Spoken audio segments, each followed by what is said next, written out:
Game right here on 880 ESPN. WHSQ and WCBS-FM HD2, New York.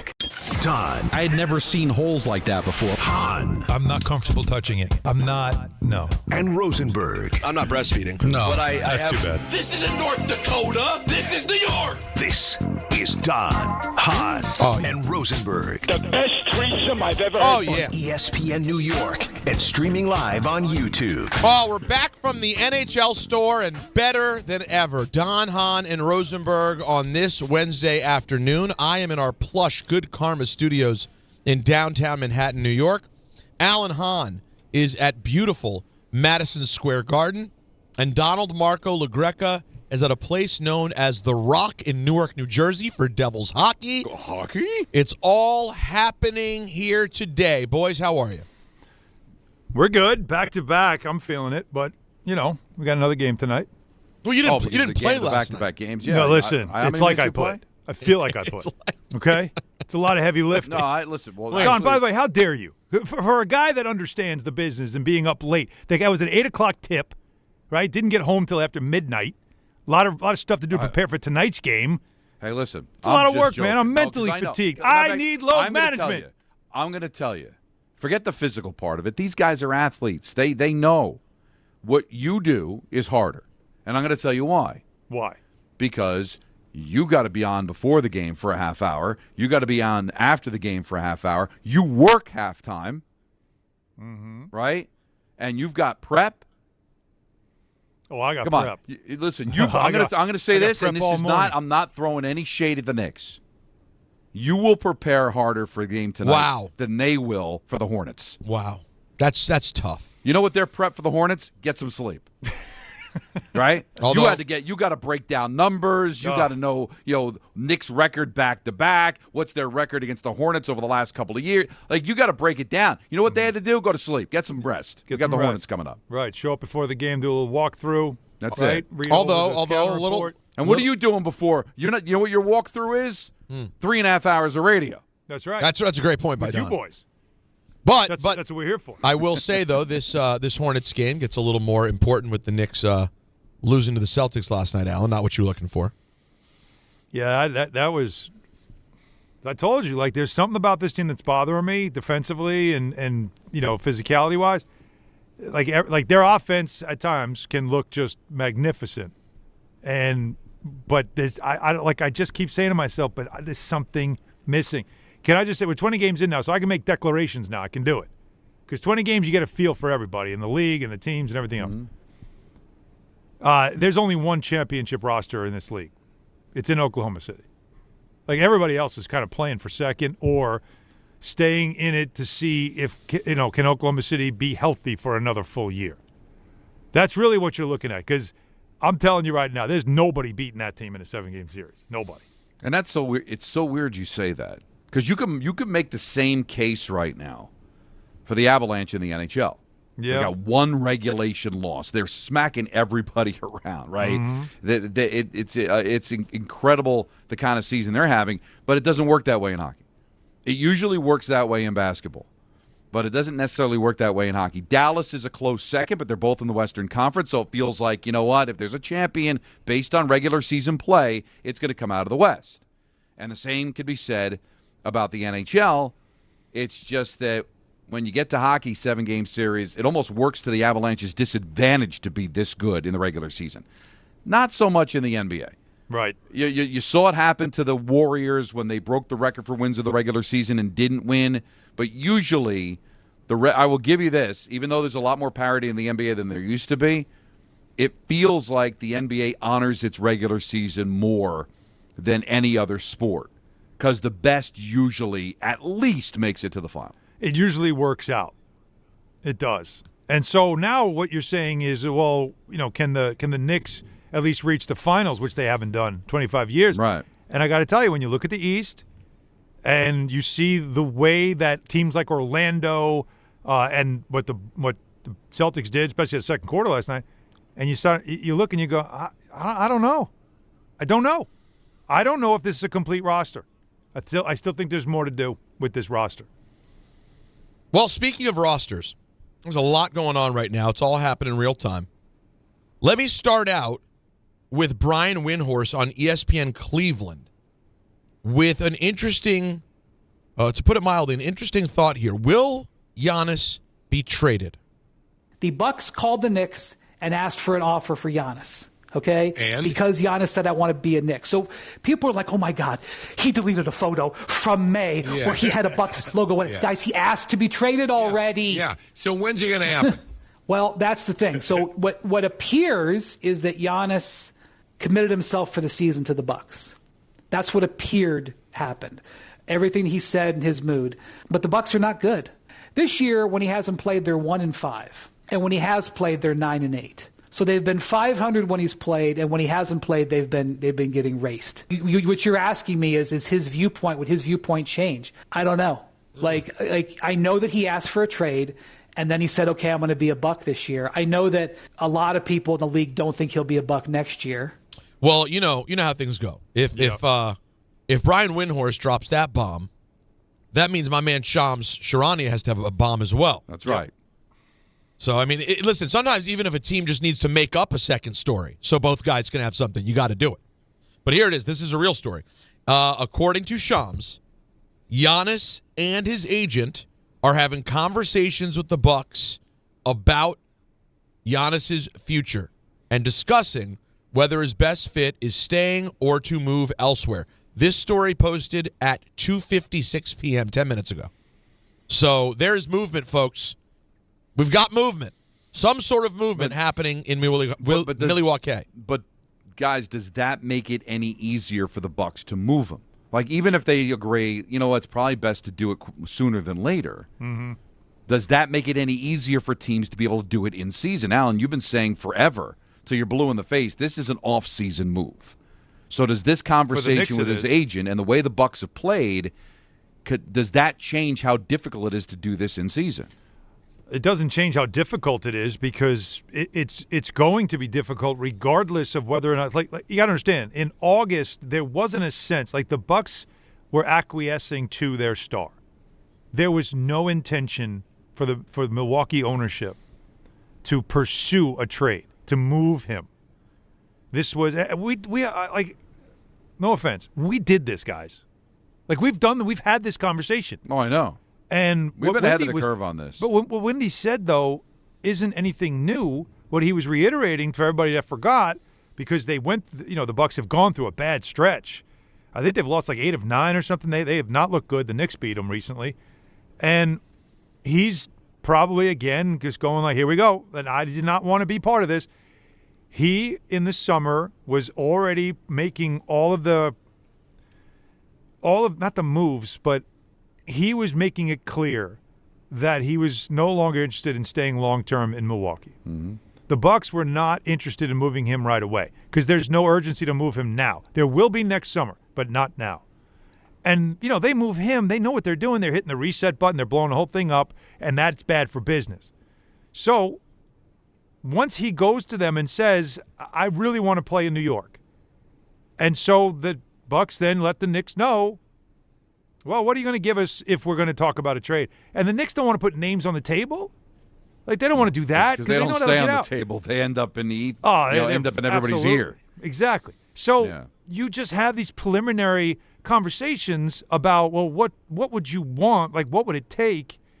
And once you see how difficult it would be, and I was texting Bobby Marks this morning. You want to name drop? Fine, but he's our ESPN front office insider, and he's really good when it comes to explaining why there's more to it than it used to be. 10 years ago, this trade probably would have happened already.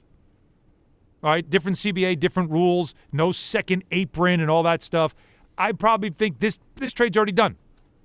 But because there's so much more now that challenges teams that are up against the second apron, which is not just a money thing. It now limits your ability to make trades in a certain way, to move certain pieces. I think the Knicks saw it as we wouldn't have any players left. Right. Like, we can't really do this right now. And I think that's the biggest part that I keep coming back to. I keep saying I find it hard to believe the Knicks can make a trade for Giannis Antetokounmpo during this season. you would need help, as I've said before. You would need at least one, if not two other teams that would be willing to be part of making a trade. And what's in it for them? Usually it's going to be draft picks. So if the Bucks are looking for something, but they don't want to take on contracts, they're going to want draft picks too. It just doesn't seem like a realistic move to make. The Luka Doncic trade was a 1-to-1. It was only two teams. It involved two highly paid superstars. And while the Lakers were certainly interested in Doncic, the Mavs were interested in Anthony Davis. They wanted him. So you'd have to tell me that the Bucks would say, we absolutely want Karl Anthony Towns. Because if that's the case, then you can make a trade like this. It's very possible. But a lot of signs suggest that they don't want a player who has a contract like that, who still has another year and then an opt-out. It doesn't sound like that right now. That could change if another team says, no, I'll take him, and then they can move pieces around. But there's just a lot. There's no exceptions that the Knicks have available. They don't have the ability to take on more than they send out. There's a lot of these things that are restrictive, which is why this sounds like fun. And I'm telling you, I'm the first to tell you, this 10 years ago happens tomorrow. Probably happens in August when he first asked about it. But I just feel like this is a next summer type of deal. But if Giannis is starting to get itchy already, and look, December 15th is the unofficial start of the trade season, because that's when every contract in the league now is tradable. It just makes me feel like if he's starting to get itchy, maybe now the Knicks have to start getting creative. I don't know. But it's hard to say no to a guy who's an MVP candidate every single year. So what comes of this conversation that he and his agent are supposedly having with the Bucks right now, though? They had this conversation already, though, Peter. That's why I find that, and again, this is not about Shams. This is more about the process. They've already discussed this. They discussed it in the summer, which is why they got to the point where then they said, well, where do you want to go? You want to go to New York? All right, let's see what the Knicks want to do. And then they both decided, let's just go into the season and see how it goes, because there really wasn't another trade to be had. Now, does Giannis change and say, well, if the Knicks don't want to trade for me or don't have the ability to do it, would he then say, well, maybe I'll go to Miami? Maybe I'll go to, whoever else, another team. Lakers? I don't know how the Lakers do it. How they get it done. They do it. I mean, that. By the way, if that happens, good night, good luck. Yeah, good night and good luck is right. Yeah, LeBron might become the sixth man of the year. But those are the types of things that I think now become part of the conversation. If the Knicks decide we just can't do it or aren't willing to do it because they don't like what will happen to their roster, then I think he'll have to open it. If he really's got to get out now, he doesn't want to finish the season there, then that's when other teams might get involved. And that's where, like I said, I personally, this is nothing I know, this is me personally, you put me in charge, I look at the season and I go, nobody beating the Thunder. We don't look like a team that is ready to just dominate the East and at least get to the finals. Maybe I just say, the hell with it. I can't let him go somewhere else. He wants to be here. I need to put him and Brunson together. I got to make a trade. I would feel compelled, but that's me. I don't also know all the different machinations behind the scenes when it comes to the cap. You have to, well, that and also how serious are some of these other teams of doing it now. Like, if there's no legitimate threat, don't do that, because I still think there's value to this season, right? Well, that's where I'm not going to sit there and just concede the championship to OKC on December 3rd. No. I understand what you're saying, Don. But what you just said, though, about conceding the season is that makes sense. But you said unless there's a legitimate threat. Right. There's always one. Because if I'm Giannis's agent, if I'm his, first of all, his business, they all want this. They all want him in a big market like New York. And if I'm them, I have to create that leverage. How do I do it? Well, I say to Giannis, well, you got to consider another team to put pressure on New York to say, well, we can't lose them. So that's what I'm watching for. Who's it going to be that almost force, and I hate to use the word force, but I'm looking at it from their side. I'm on Giannis' side right now. I'm not representing the Knicks as I'm talking. What I'm saying is if I'm Giannis and I want to be in New York And I know the Knicks are a little hesitant about, giving up a lot and maybe even blowing up a roster for a season. We all know what happened with Carmelo Anthony, and people still are mad about that because Melo didn't want to wait to the offseason. Well, Giannis clearly doesn't want to do it either. So if that's the case, you need leverage, and leverage with the Melo thing were the Nets back then. That was the threat that made the Knicks say, we cannot lose him to the Nets. We're doing this. So that's what I'm watching for. Who's it going to be? But you bring up something interesting when you throw in the Carmelo situation, because it really made for a very awkward start. And then it really carried over in a lot of circles through his entire career with the Knicks. And, not winning the championship added to that. If I'm Giannis and I want to go to New York, don't I want to go to New York in the best possible situation? I don't want the cupboard to be bare when I get there. So why not just wait it out? Why, if anything, you're trying to create leverage to get it done? Aren't you trying to make it as easy as possible for the Knicks to get you? So that you don't have to give up a ton of pieces, because you want to make sure that they've got a roster you can win with, right? And I think that's why the wording in Shams' story is to discuss whether it's best to move on now or wait, right? Right? That's what it says, Peter? Yeah. The wording is they're going to discuss it. Yes, discussion. And so that's when I'm sure you go back to the Knicks again, and if the Knicks say, no, we cannot, we really aren't in a place to do it right now, then you go to Giannis and say, unless you want to go somewhere else, you're going to have to wait till the summer. And then maybe Giannis just goes, all right, fine, I'll wait till the summer. Yeah, if he really wants to be a Knick, what's the sacrifice? Well, just to get out of he just doesn't want to waste a year of his life. I understand, but he also might win. But he also, by not wanting to waste a year of his life, end up someplace he really doesn't want to be. All you're asking him to do is listen, it's already December. We're past the quarter pole. Just be patient, and then during the offseason, the Knicks will be more equipped to get you.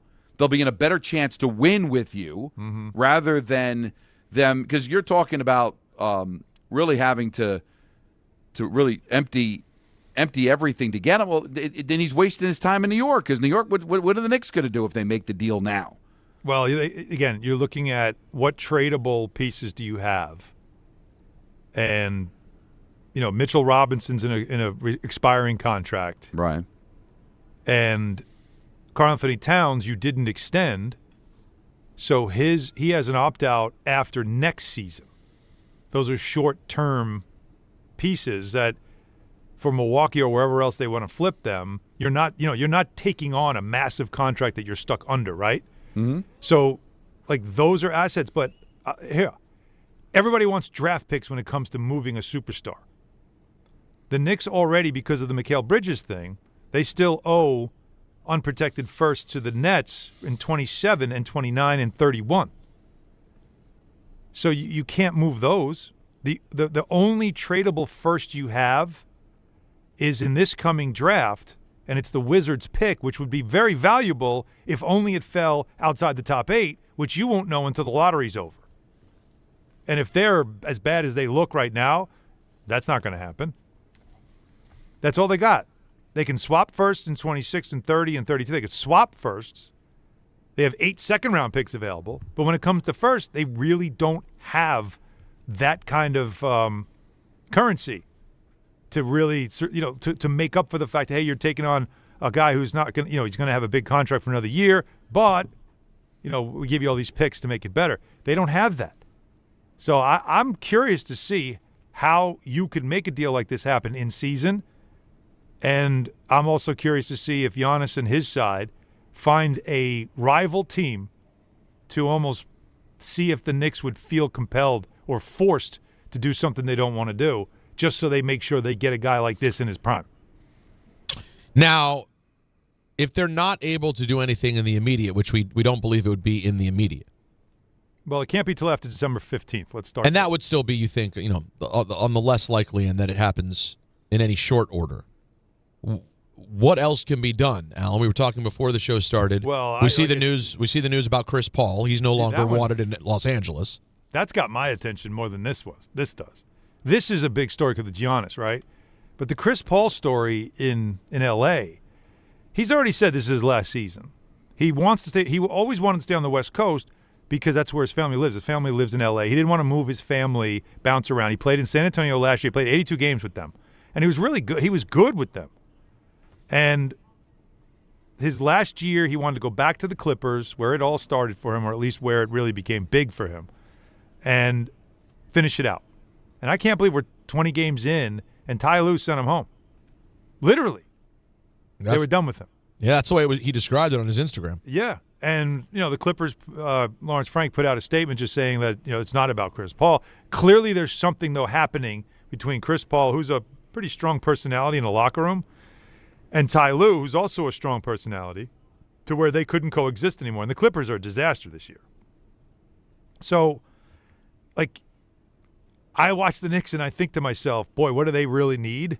They could really use another high IQ player who can handle the basketball off the bench. Their bench was not good last night, once again on the road. That's become a problem. And, Chris Paul does have a relationship with CAA, with Leon Rose and Wes and all them. Everybody running the Knicks now. They're very close. But you're asking him then to move across the country and play his last season in New York. Is it worth it to him because he is a spiteful dude that he's like, you know what, I'm going to do it so I can go out on a high? Or does he just retire? I don't know. But you have to imagine he'd want to do it. But he's resisted playing for the Knicks because of that. It's on the East, and his family's in the West Coast. He'd never see them, and he doesn't want to move them. So he's made that clear. The Knicks would have loved to have brought him in. They would have, but he hasn't wanted to do it. But he's on a veteran's minimum contract. So, but to trade for him would be difficult. You can't trade multiple pieces for him. It would have to be a 1-for-1. Here's Lawrence Frank, head of basketball operations for the Clippers, on the Chris Paul move. Chris Paul had a legendary career and is a legendary Clipper. We did not make this move because of our underperformance. He had nothing to do with that. I take full responsibility for our record. We are not scapegoating Chris Paul. We have many issues, and we're going to address each issue for our underperformance. But I do want to make it clear, we have great respect for Chris, for the career that he's had, and for his impact on the organization, what he did to help transform the franchise, and we're not blaming him for our underperformance. All right. No, they shouldn't. He really hasn't played. They haven't played enough. But something happened there. We'll get to the bottom of it. I mean, you imagine when you saw him come back to the Clippers, it's like, all right, well, he's going to play there and end his career there. He's 40 years old, right? And Alan, would you agree that his prime was in Los Angeles? Oh, absolutely. I mean, the 7 years or so, like 11 to 18. Yes. I mean, that's the run right there. That's the Hall of Fame jersey for him I think would be a Clippers jersey. So it's just, absolutely. I didn't expect it to end that way. It's very weird. 1-800-919-3776. We're starting off here talking Knicks and the possibility of Giannis Antetokounmpo, Chris Paul, and much more. But we have a whole lot of other stuff to get to. It's Don, Hahn, and Rosenberg on a Wednesday, I think. Number one sportsbook for same-game parlays. From points and rebounds to threes and assists, FanDuel is the best place to combine your favorite picks into a same-game parlay or track every stat live all in one easy-to-use app. And right now is the perfect time to join because new customers get $150 in bonus bets if your first $5 bet wins. So bet on the players you love the way you want. FanDuel is the best place to combine your favorite picks into a same-game parlay or track every stat live all in one easy-to-use app. Head to FanDuel.com/K to sign up today. FanDuel, official sports betting partner of the NBA. 21 plus and physically present in New York. First online real money wager only. $5 first deposit required. Bonus issued as non-withdrawable bonus bets, which expire 7 days after receipt. Restrictions apply. See terms at sportsbook.fanduel.com. Start with a gambling problem, call 1-877-8-HOPE-NY or text HOPE-NY 467-369.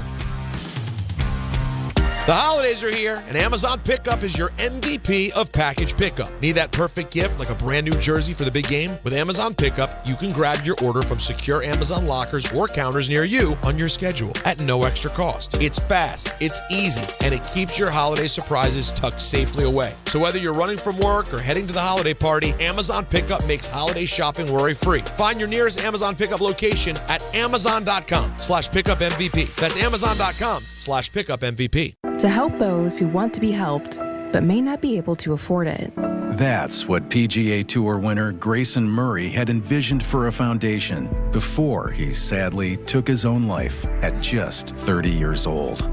his parents channeled their grief into creating the Grayson Murray Foundation, carrying out his vision to help those struggling with mental health and addiction.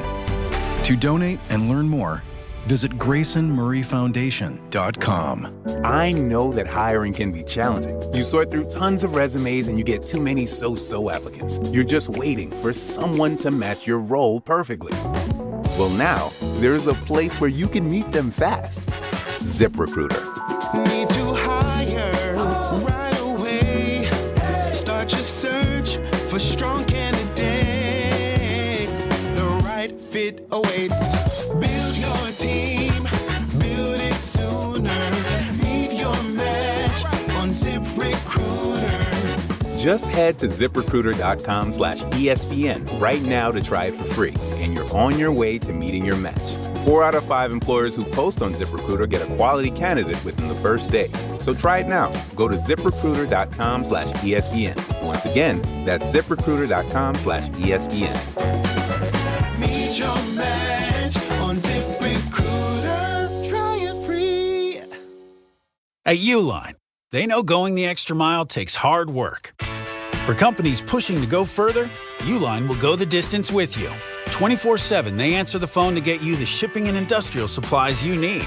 Business can move fast.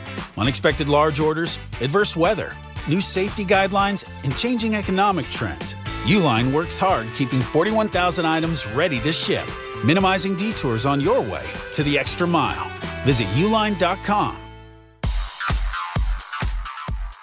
And now it's time for traffic. Here's Brandy Scott. Hey there, guys. Good afternoon. It's a gridlock alert day in the Rockefeller Center. Tree lighting tonight. Already have some lanes out on 5th and 6th Avenues. They're setting up the barricades. Definitely want to stay away from that section of Midtown. Heading across the Upper East River into Queens. Stick with the Whitestone Bridge if you can. Throgs Neck Bridge just at a standstill. It's all because of a crash on the southbound Clearview on the ramp to the LIE. Traffic is stopped there from the Bronx side. Worst of it's the outbound George Cross Bronx westbound. Already slammed from the Bruckner on through. Inbound George roadwork on the upper deck. It'll run you about 10 to 15 minutes. Outbound Lincoln, your best bet at 15 to 20. Outbound Hone already 20 to 30. This report is sponsored by the Positive Coaching Alliance. Questions about youth or high school sports? Well, the PCA can help. It's a national nonprofit developing better athletes and better people through youth and high school sports. More info at positivecoach.org. I'm Brandy Scott on 880 ESPN New York. Hey, it's Reese Davis. Let's be honest, you can't keep an eye on everything. Unless you've got Blink Outdoor 4 cameras. While you're focused on the game, Blink's keeping an eye on your home. With up to 2-year battery life and with Sync Module XR, you can cover more space without constant maintenance. No wires, no worries. Blink helps keep an eye on what matters most. Get Blink today at the Home Depot. How doers get more done. Talk about stepping up. It's time to level up your game. Introducing the all-new ESPN app. All of ESPN, all in one place. Your home for the most live sports and the best championship moments. The electricity is palpable. Step up your game with no annual contract required. It's the ultimate fan experience. Level up for more on the ESPN app or at stream.espn.com. Sign up now.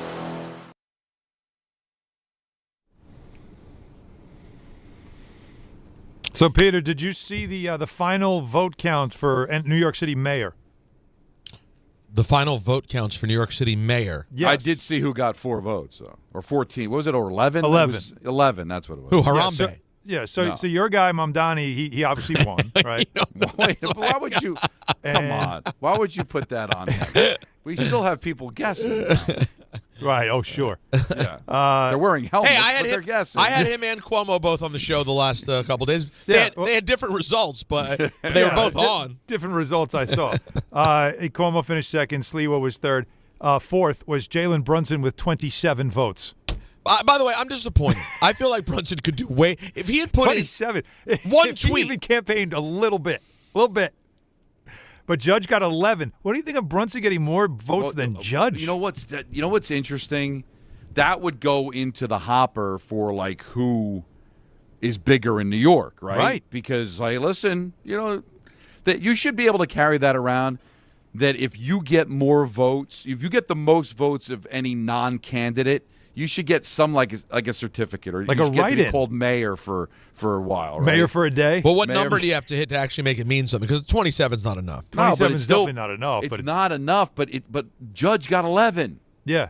Think about He it. doubled Judge. True, more Think than about double. this. 38 people thought enough about the mayor race to write in athletes.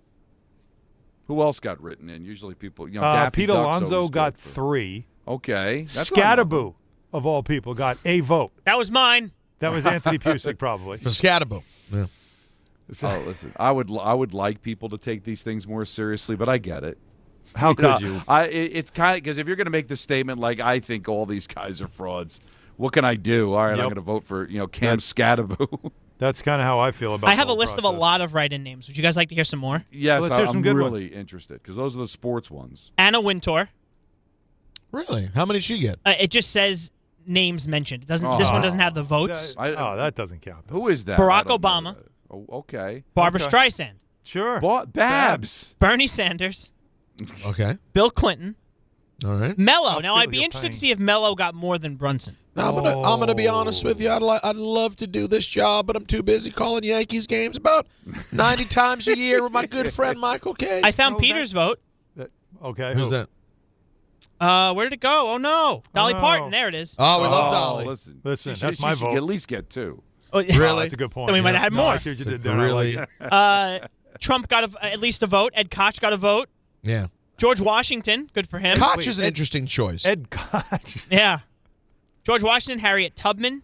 All right. So these You are know, people. I always felt John I always Stewart. felt like Tubman had potential. To go to the next level of mayor of New York City. Michelle Obama also. Well, both Obamas. And Lou Gehrig. Now, Lou Gehrig. that's an interesting choice. Tibbs. That Wait, must have been a very early vote. Now, I'm Tibbs be curious. good for like the first 2 years. Now, I'm curious. Burn the city out. When He'd wear out all the workers. When you see politicians get votes, you wonder. Some people are making statements, and some people were just confused. Rob Manfred wrote himself in. Could Sorry, be. it just says he's there. It could be though that people are confused. Speaking of, let's clear up some confusion. So the Chris Paul issue with the Clippers. Yeah. Shams and Ohm, our good buddy Ohm Yomasuk, is reporting that he and Ty Lue were not on speaking terms for several weeks.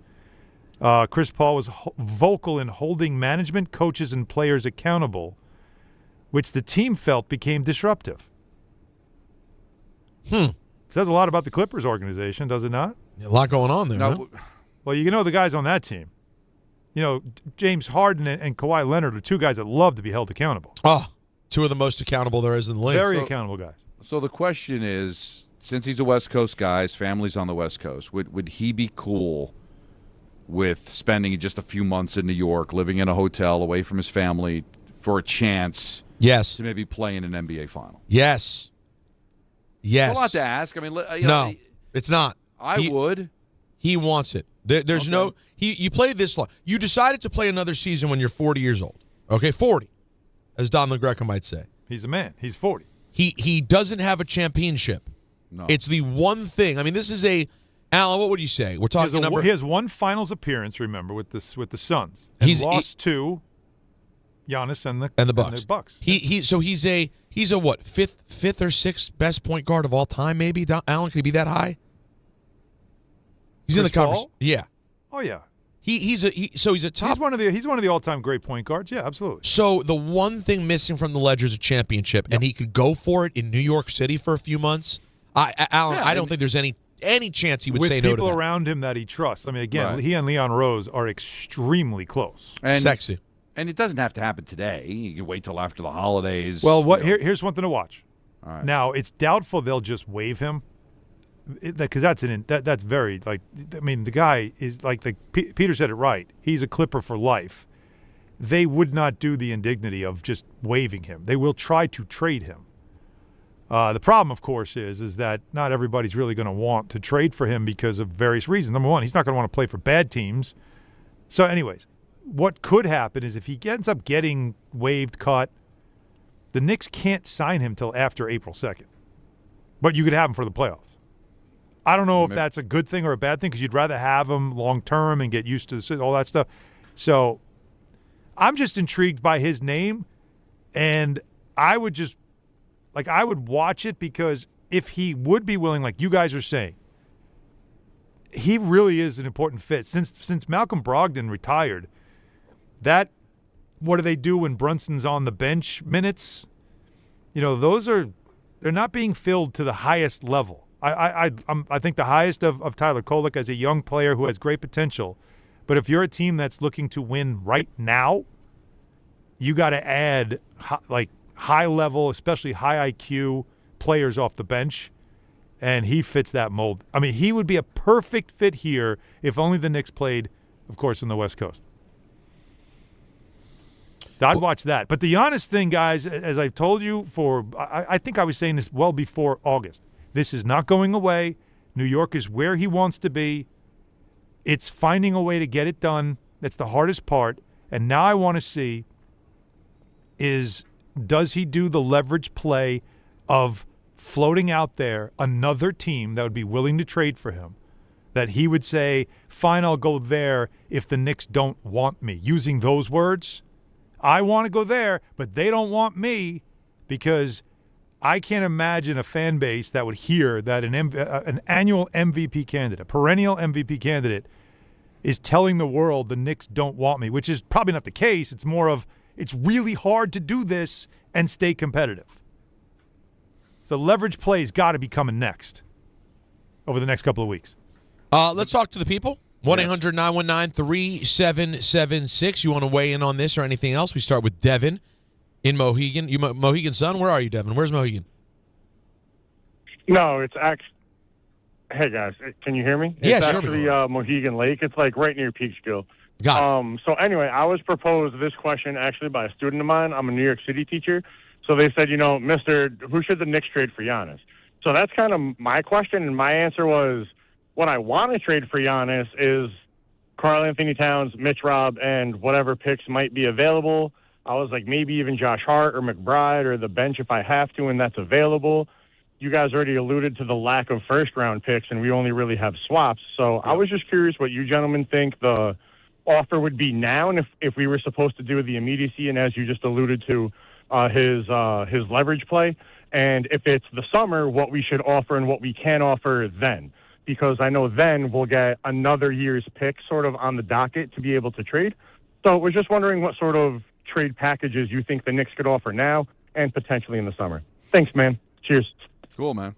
I think those are the types of names. I think Anunoby, because they play the same position, he and Giannis. I think that's and he's a guy that people want. You want a guy like OG Anunoby. I hate the idea of losing a guy like that. But they do play the same position, right? So you're just sort of trying to figure it out. He does have a good contract as well. But these are real things. Like you have to find out. It's like any deal. What do you want? What are the Bucks doing from here? Because when you trade a player of that caliber, most of the time in the NBA, what happens? You're in reset mode, right? Yeah, of course. Like, this is a blow-up thing. This is not... If you like someone of that level is starting over. The Luka deal was, and it's going to end up being a blow-up deal for the Mavericks. But, Nico didn't look at it that way. He looked at it as, I'm getting a superstar center who's a defensive guy that will make us a better defensive team. And then, of course, all Anthony Davis does now is gets hurt all the time. So I don't know how this all works out. But that's what the caller said is right. When you get to the summer... Now Towns has one less year left. Now he's only got 1 year left before he can opt out. So if you're the Bucks, you can say, well, we'll get out of it in 1 year. But you don't have Robinson's contract anymore.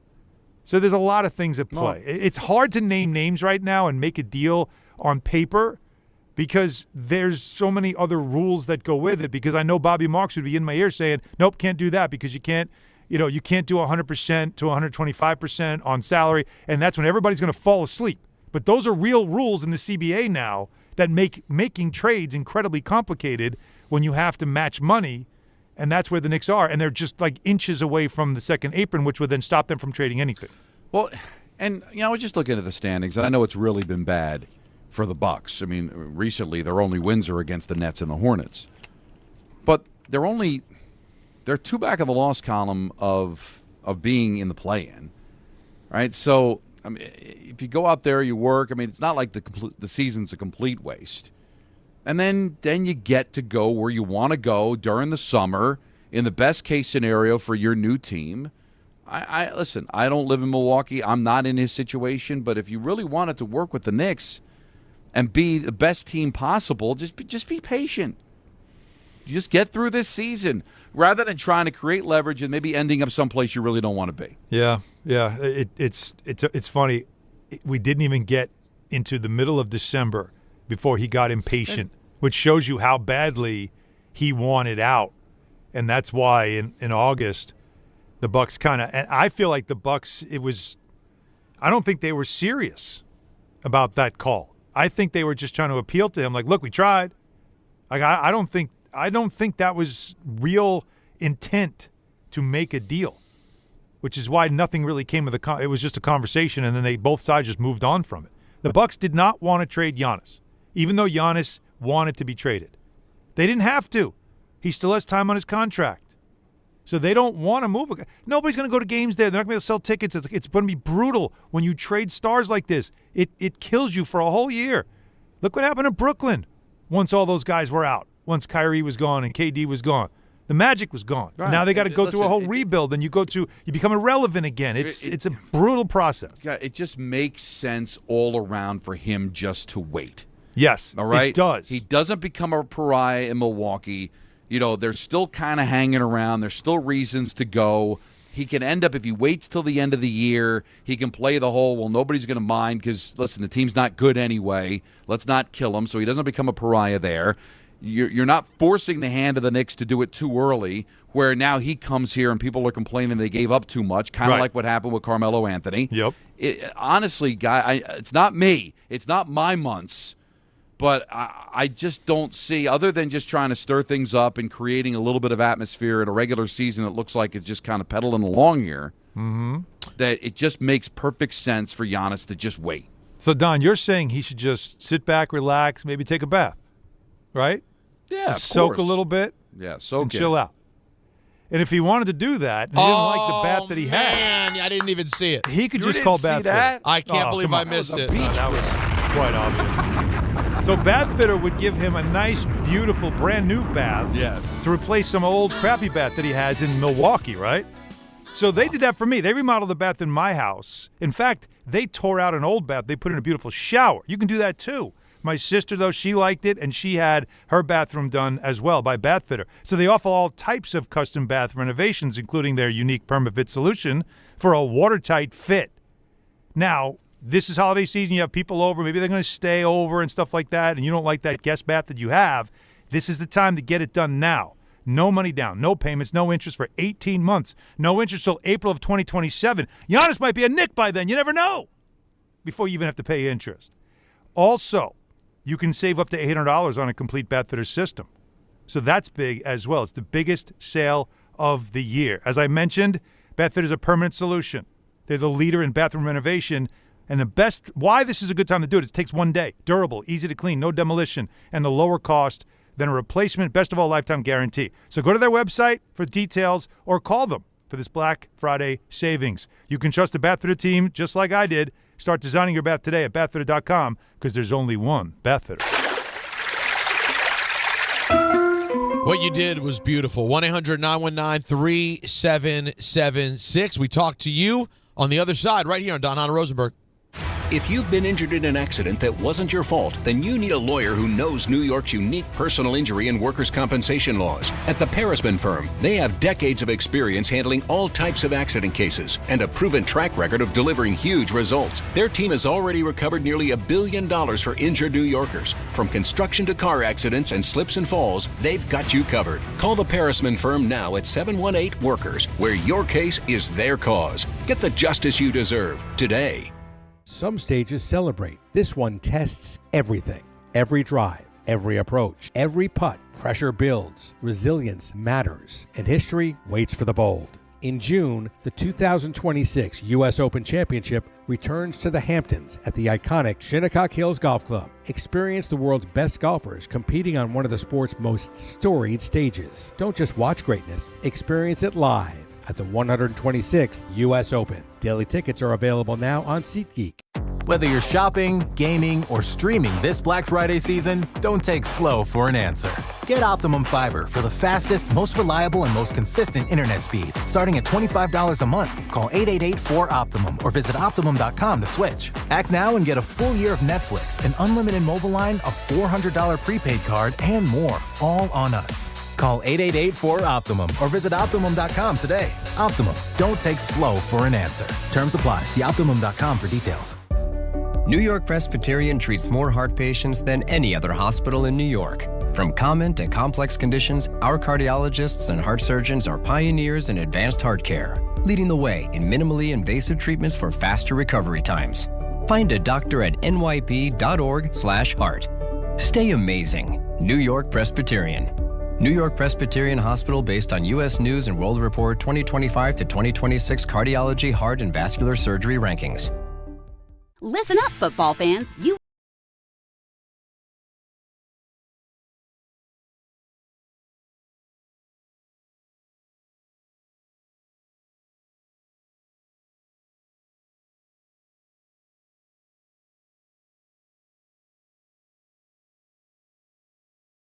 It's never ordinary at Bet365. Gambling problem? Call 1-800-GAMBLER. 21 plus only. Must be physically located in New Jersey. T&Cs apply. In-app only.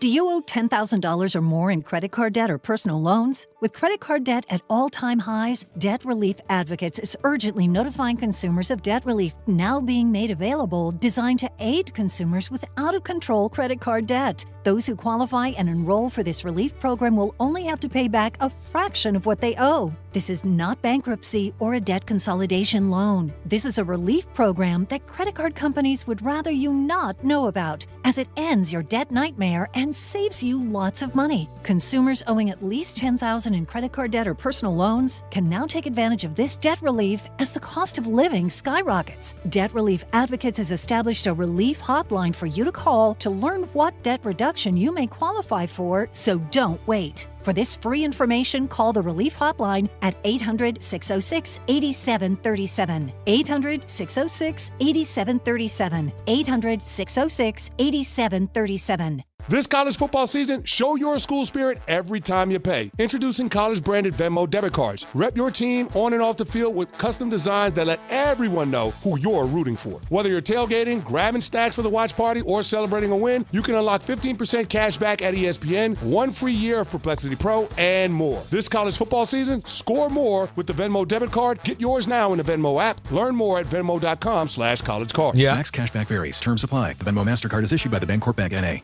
My name is Whitney Allen. I am a widow. My husband, Ryan, died. We never thought in a million years we'd have to use life insurance. The unexpected happened. With Ethos, it is so fast and easy. It's 100% online. You can get a quote in seconds, apply in minutes, and get same-day coverage, no medical exams, and you can get up to $3 million worth of coverage through Ethos. Get your free quote at ethos.com/game. That's ETHOS.com/game. Time spent on application may vary. Online health questions required. ESPN New York is throwing a holiday party you don't want to miss. Join us Friday, December 12th at your mother's house in Garden City Park. We'll be broadcasting the Michael K. Show live from 1 to 3, followed by Don, Hahn, and Rosenberg from 3 to 7, all while supporting a great cause. Bring a toy to benefit the Garden of Dreams Foundation and help make the season brighter for local kids in need. It's the ESPN New York Holiday Party, Friday, December 12th, brought to you by Spike Aid, Security Dodge, Amazon Pickup, and ESPN New York. Don, Hahn, and Rosenberg. You don't know. Now, I meant to say this coming out of the last segment. I think, didn't you play Tribe or Q-Tip coming out last time? But then Alan and I got into a conversation. I did hear from Q-Tip the other day. Okay. Nice. Yeah, we haven't heard from him all season. Drop. He's actually he believes the team is heading the right direction at this moment. He thinks they're playing for the coach. He's happy with the coach. Can you believe that? I can believe it. He thinks there's something with Aaron Glenn. 3 out of 5. Let's see. You gotta finish strong now. You gotta finish the season and show me that. You can't give me a little pocket in the middle of the season where you get some enthusiasm. You got to take it all the way to the house. Well, and then in your exit interview with the media, you can do the "I told you so." And then I'm I don't know if they can do enough to do an "I told you so." Well, you know what I mean. Like about turning it around and heading in the right direction, all that stuff. But nothing's going to change until they get the quarterback. I am right, well, for sure. Yeah. But I think I figured this out last night. I don't know if you want to save those till 4 o'clock. Really? You want to? I had an epiphany. You had an epiphany? I had a moment. Okay. Because Allen's been this way. You know, he doesn't want to like things with the Jets, and he's apprehensive. He cracked a smile when they won their 3rd game in the last 5. Yep. I think he's trying to avoid what Giant fans went through on Monday. Where you're starting to believe, you get a little excited. They almost beat the Lions. They almost beat the Packers.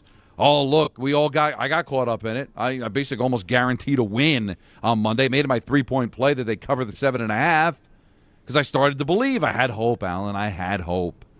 And then I've got racked in the head with a sledgehammer. Mm-hmm. And that's kind of like, you're like, all right, well, if you start to believe, like, hey, they're playing for the coach, and they won 3 out of 5, and then the Dolphins put a 40 spot on them, and they lose 40-3, and you don't want to. You'd rather be "I told you so" than be disappointed. Am I right? Am I right? Right. Well, you're right. Well, you know, we like to live in that space, but I'm not reacting this way with the Jets because I want to just feel right.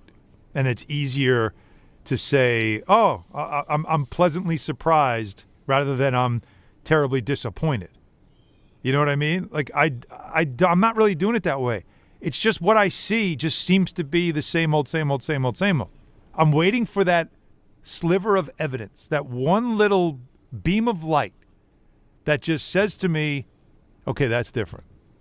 And that's what I'm looking for. Well, I felt for the Camelot with Aaron Rodgers because Hard Knocks during training camp, everything looked right. There was a vibe that I'm like, oh, no, this is unlike anything Jets. And that set me up to know that, wait, you can't believe anything you see in the preseason because the Jets have always dominated the offseason. They've always been great in the offseason. There's always good vibes. You got to wait till the season to make that I know, but that little light, because it's not nothing. What is it? Is that they are playing for the coach when there are reasons not to play.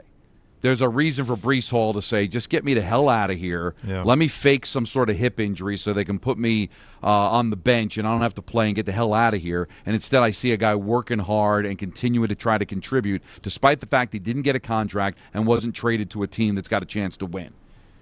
I mean, after they made that trade, there was a lot of reasons for guys to do what we saw Russell Wilson do, make business decisions. Yeah. And they're not, because I think they believe in the message. You're right. It may not work. He still may end up being a terrible coach. But we said it at the time. Let's see if he can get these guys to play for him. And he has. So that's a slither. It's something. Now, we have Miami, Jacksonville, New Orleans, New England, Buffalo. Guys, I think if you really want to show me something, like there's an actual culture thing to believe. Excuse me, getting emotional. Right? Wow, something come out? I'm getting emotional about it. What would come out? Listen, we're all over 40. It sounded like come out. Like something was caught and had to get out. No. But of these 5 guys, I think the number's 3. If you want to show me there's a culture thing happening. All right, Dolphins. You said Dolphins. Dolphins, Jaguars, Saints. So I'm not saying any of those. Like, the Dolphins are not good, but they're not horrible. The Jaguars are a decent team. The Saints are horrible. Then they'll play the Patriots in probably a meaningless game for the Patriots in Week 17. All I know is there's motivation because I know Dolphin fans that are like excited because they're like, oh, we just beat the Saints and we've got the Jets coming up and we're still alive for a playoff spot. Exactly. End it, squelch it. You almost beat them earlier this season when we did the couch cast, remember? When the Jets were a real mess. Yeah. You know, and now they've won 3 out of 5. Did they almost beat them? I mean, come on. Well, they hung around. I mean, they hung around. Like, that game was never close. That was the most liberal almost beat 'em I've ever heard. Well, but I'll let it go. Maybe because during the couch cast, we watched it, and the numbers show you did. That I was pro Jets during that broadcast, believing they still had a chance to win. But beating the Dolphins is not impossible, and certainly beating the Saints And Saints probably don't even want to win that game. So you should be able to get 2 of the next 3, if not all of them. But Jacksonville is they're 8-4, right? So that's tough. And then New England and Buffalo, the only chance is if they've already clinched it, right?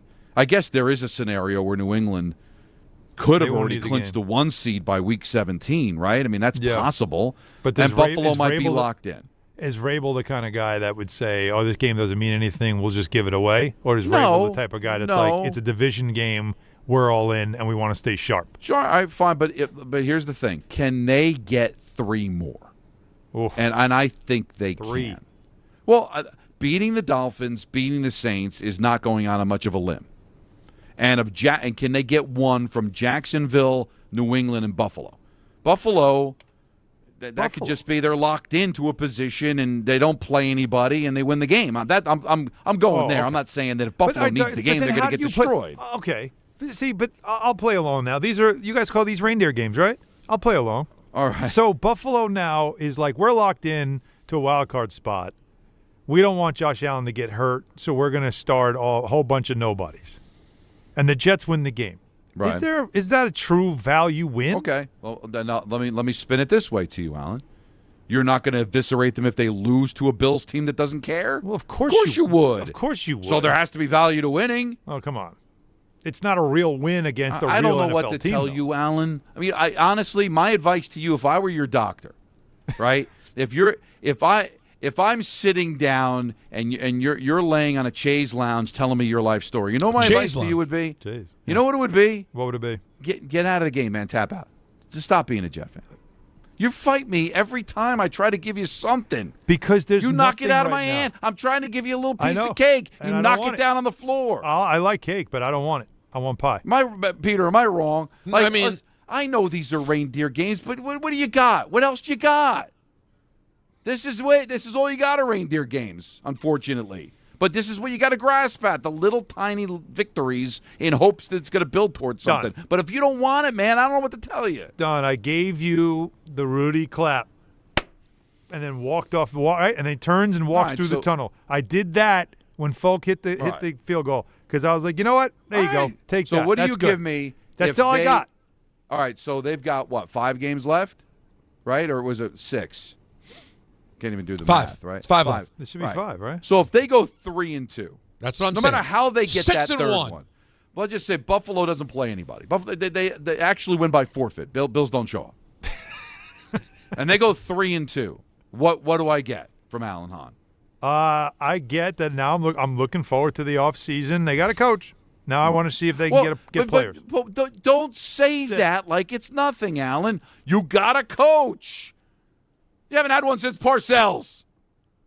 Yeah. I got a coach. Peter, I got a coach. He made it sound like, all right, well, we checked. Like Peter moving. All right, that box is on the truck. You move the piano with the head coach. Listen, Don, you move the piano Don, I don't hanging out a 12-story window down to the sidewalk. You don't understand the amount of damage that was done to me the minute Rodgers' Achilles snapped. Right. You have to understand. You're in an abusive relationship. I get it. No. I've been through. No. Abusive. I've been through it. I've been Prison through all sex. of it. Butt fumbles. Right. Exactly. You know what I've been through with this franchise.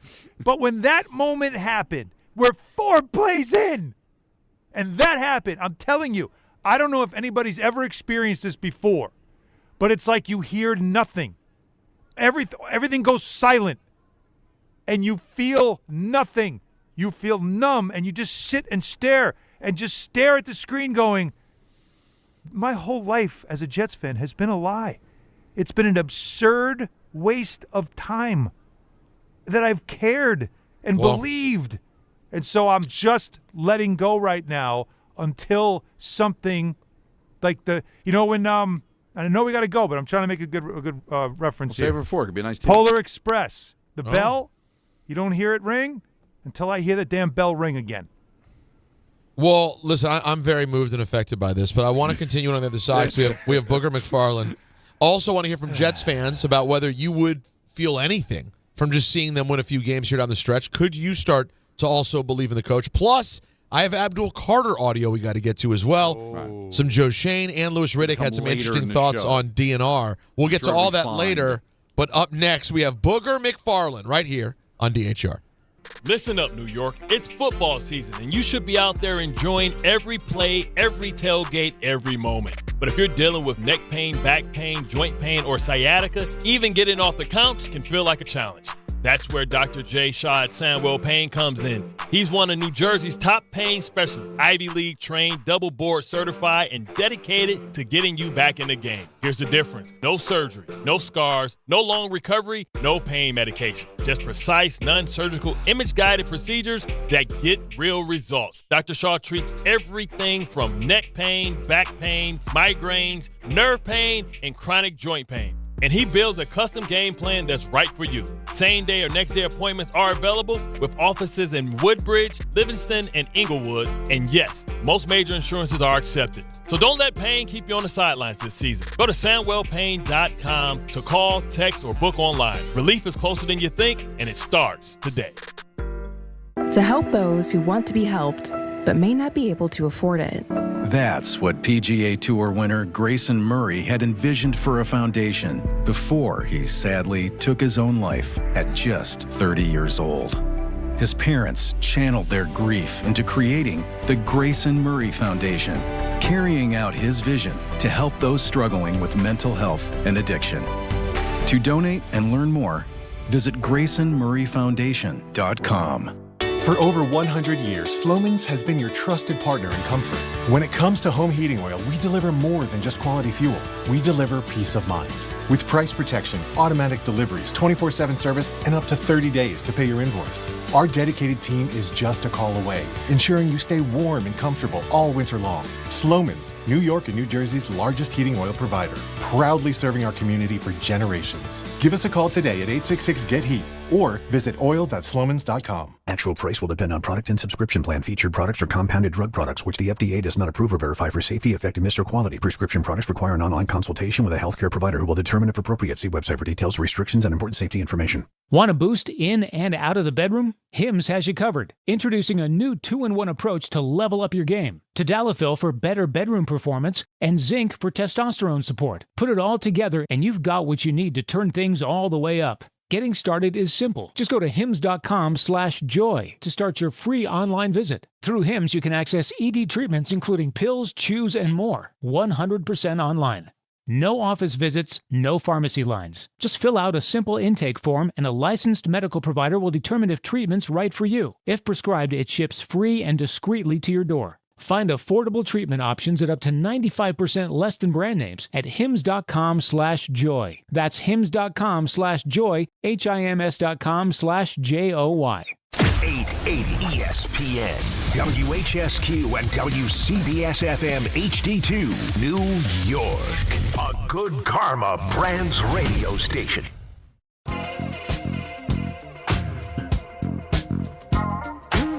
Oh, man. It's Don, Hahn, and Rosenberg, and it's game time, brought to you by Tullamore Dew Irish Whiskey, because when it's game time, it's Tully time. Sure is.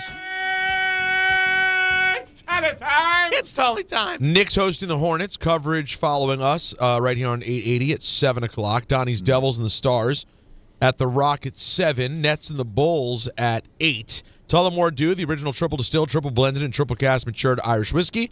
Be sure to grab a Tullamore Dew or try the new Tullamore Dew Honey during today's action. Glasses up to enjoying Tullamore Dew responsibly. And with that, time for our weekly spot with our friend Booger McFarland. Booger, what's up? It's Peter, Alan, and Don. How are you? What's going on, gentlemen? How we doing?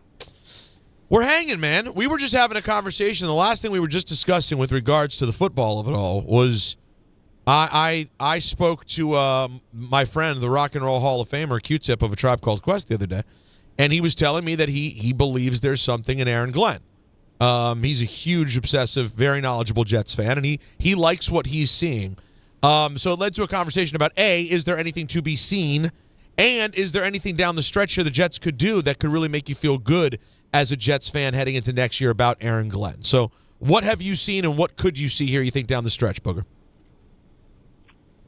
Just continued development as a head coach. You know, this is his first time go around, and I think, you know, I know we discussed about some of the I guess, confrontations with the media and how he's trying to establish who he is and just continue to get more comfortable as a head coach. I think wins at this stage are, although they are good, they're a bonus. When we keep talking about establishing the culture of your team, understanding what is acceptable from your team, what are you looking for, how you want your team to play, all while trying to figure out who can play, who can be a part of this team in the future. I think when the Jets traded away Quentin Williams and Sauce Gardner, it was a reset. I think we all know that. And everything is pointing toward them trying to figure out when they get their quarterback, whether that's in the 26th draft or 27th draft. So I think that's what you look for from this team overall and from Aaron Glenn. I feel like, Booger, when you talk to us each week and you have a wealth of football experience, the one thing that I've noticed about your career that you don't have a wealth of experience in is being on bad teams and being on teams that needed to find culture and develop culture and all that stuff. So I imagine when you're talking about, like, can you at all relate to either one of these franchises right now and what they're going through? Yeah, I was on a bad team. I mean, the year I got traded to Tampa, we were 0-5. I mean, Tampa was 0-4 or 0-5, and I got traded to the Colts and went to a team that was 5-0. So I've been a part of a team that was not doing well. You got out. Well, I didn't want to get out. I got forced out, but it turned out to be the best thing for me. Right. It's one of those things, man, where as professionals, we're showing up to work every single day trying to get it right. I don't think anybody's bailing it in, at least not until you get to, like, the last game. Now, when you get to game 17, it's kind of, CYA at that point because nobody wants to go into the offseason hurt. So you might get some guys at that point trying to protect themselves. But up until then, it's everybody trying to put their best on tape, trying to make sure that their film conveys what they are and who they are. And so I think that's what you're getting out of the Jets. Like, that's why they played the way they played this past weekend. That's why the Giants gave it everything that they had on Monday night. Sometimes these teams just aren't very good from a talent standpoint, but it doesn't mean these guys aren't out here trying and putting forth their best effort. That's the confusing thing with the Giants is, should Joe Schoen return? That's been a topic of conversation, Booger, now for a while. How do you judge a general manager? You just judge him on, hey, look at the talent that he acquired, and the coaches didn't get the job done. That's why they lost games. Or does a general manager have to take a hit when, although there's talent on the field, that talent doesn't win? Is there a responsibility for a general manager to go beyond drafting talent and drafting winners? Well, I think the job of a general manager is to procure talent. And what does that mean? That means whether it's draft, whether it's free agency, whether it's waiver wire, whether it's trades, your job is to procure talent that fits what the head coach's vision is. Like, that's why you see so many teams hire the coach and then hire the GM, because they need to understand what the coach's vision is. Very rarely these days are you having a GM and then the GM is trying to find the coach. Like, I get it. That was kind of the old school way of doing things. The GM's number one job, though, is to procure talent by any means necessary to fulfill the head coach's vision. That's offensively, defensively, special teams wise. And so that's how if that's your job, that's how you got to be judged. And so, by and large, you're going to judge a GM based on the talent that he gets. However he gets it, that's how you're going to judge him. And I think every GM ultimately has to be judged that way. So when you look at the Giants' talent, do you think Joe Schoen deserves to keep his job? Well, I think Joe Schoen has done a lot when it comes to, if you look at the talent that he's touched, you look at all the defensive players without naming all of them, you look at offensively, they drafted a quarterback, even though that was Brian Daboll's guy, Scatterboo, Andrew Thomas. Like, there are some pieces there. Now, every GM has got some misses. No GM is perfect. But what you're trying to do, I guess, like, if you're looking for, like, a hit rate, I mean, you probably want to be in the 65-70% range as far as the guys you hit on, realizing that nobody's perfect. And so I think there is a lot of talent that Joe Schoen has put on that team. I just think that it was a surprise to everybody that he would get to choose the coach, because the guy he just fired, Brian Daboll, they made the decision that Daboll wasn't working. However, I've shared with you guys, my vision would be, if you're going to take and be a part of the rookie quarterback market, which they were and got the rookie quarterback, then you need to let the head coach who drafted him, especially if it's an offensive guy, let the head coach and the quarterback work together. I would have extended Brian Daboll another 2 years, giving him an opportunity to bring Jackson Dart along. However, quiet as it's kept, I think the fact that Brian Daboll got fired was more about the defense, because the defensive coordinator he hired was really bad and they blew so many leads. So I think if you really dive deep in it, he didn't get fired because of the offense. I think he may have gotten fired because from a defensive standpoint, they were just bad with all that talent. Well, yeah, and of course, firing Wink, bringing in your own guy then not working, and now you're sitting there stuck. It was a bad look from a leadership standpoint. Speaking of that, we were arguing back and forth yesterday about whether Joe Schoen has done a good enough job because there's solid talent here, Booger, or whether he also has to take some heat for the lack of culture that seems to exist. There's been a lot made this week with Abdul Carter's issues and him now having multiple violations that have kept him off the field on starting drives for a couple of games in a row. How much do you saddle the GM with sort of the culture of the players or their ability or inability to sort of act like grown-ups on this football team? Well, I think the head coach sets the culture because he's the guy that's got to interact with the players each and every day. I think the GM kind of sets the environment upstairs as far as how we're going to work, what we're going to do, what's our vision. But when it comes to the locker room and the players, that is done by the head coach. The vision, because those coaches touching those players every single day, each and every day. So I think in the end, whoever the head coach is got to be responsible for that. If your GM is setting the culture, then your head coach is probably not doing his job. Booger, let's go around the league if we could, and I'm curious how you feel about what happened in Pittsburgh on Sunday with chance of fire Tomlin. And some are suggesting that maybe it's just time for him to leave there or get out of there, or maybe even a mutual parting of ways because of how long it's been, but also just the fact that the fan base there just doesn't seem to appreciate who he is as their coach. Like, forget about what the players are saying, all that stuff, because the players are going to play for him. We know that. But I'm talking about just from an NFL perspective, from the outside looking in. Is it time for Mike Tomlin to leave Pittsburgh? I don't know if it's time for Mike Tomlin to leave Pittsburgh. I think the Steelers organization prides themselves on stability. Mike needs a quarterback, man. Like, at the end of the day, that's what they need. Like, if you gave Mike a good quarterback, the record would be different. Defensively, it's time for them to, Pittsburgh's biggest issue is they tried to straddle the fence of rebuilding while also being good. I think it's time for guys like Cam Hayward, some of those veteran players, Darius Slay. You saw them. I think he got up out of there. Like, all these older veteran guys, it's time to get rid of the veteran guys, get you a young quarterback, and rebuild back up. I think the reason they've tried to stay away from that because they're the Steelers, and obviously Mike doesn't want to be, I think, living in mediocrity as far as, going through a rebuilding. But I think it's time. Mike Tomlin is still a good coach, and if you don't think he's a good coach, fire him. He'll have a job in 5 minutes. So if you're firing a guy that other people want, that tells you got a good head coach. Right. So why are you moving on? Just because you want to hear another voice? Okay. I mean, Philly tried that, and they moved on from Andy Reid. Andy is now having unprecedented success in Kansas City. So not to say that it can't work out. I just think the Steelers need a rebuild.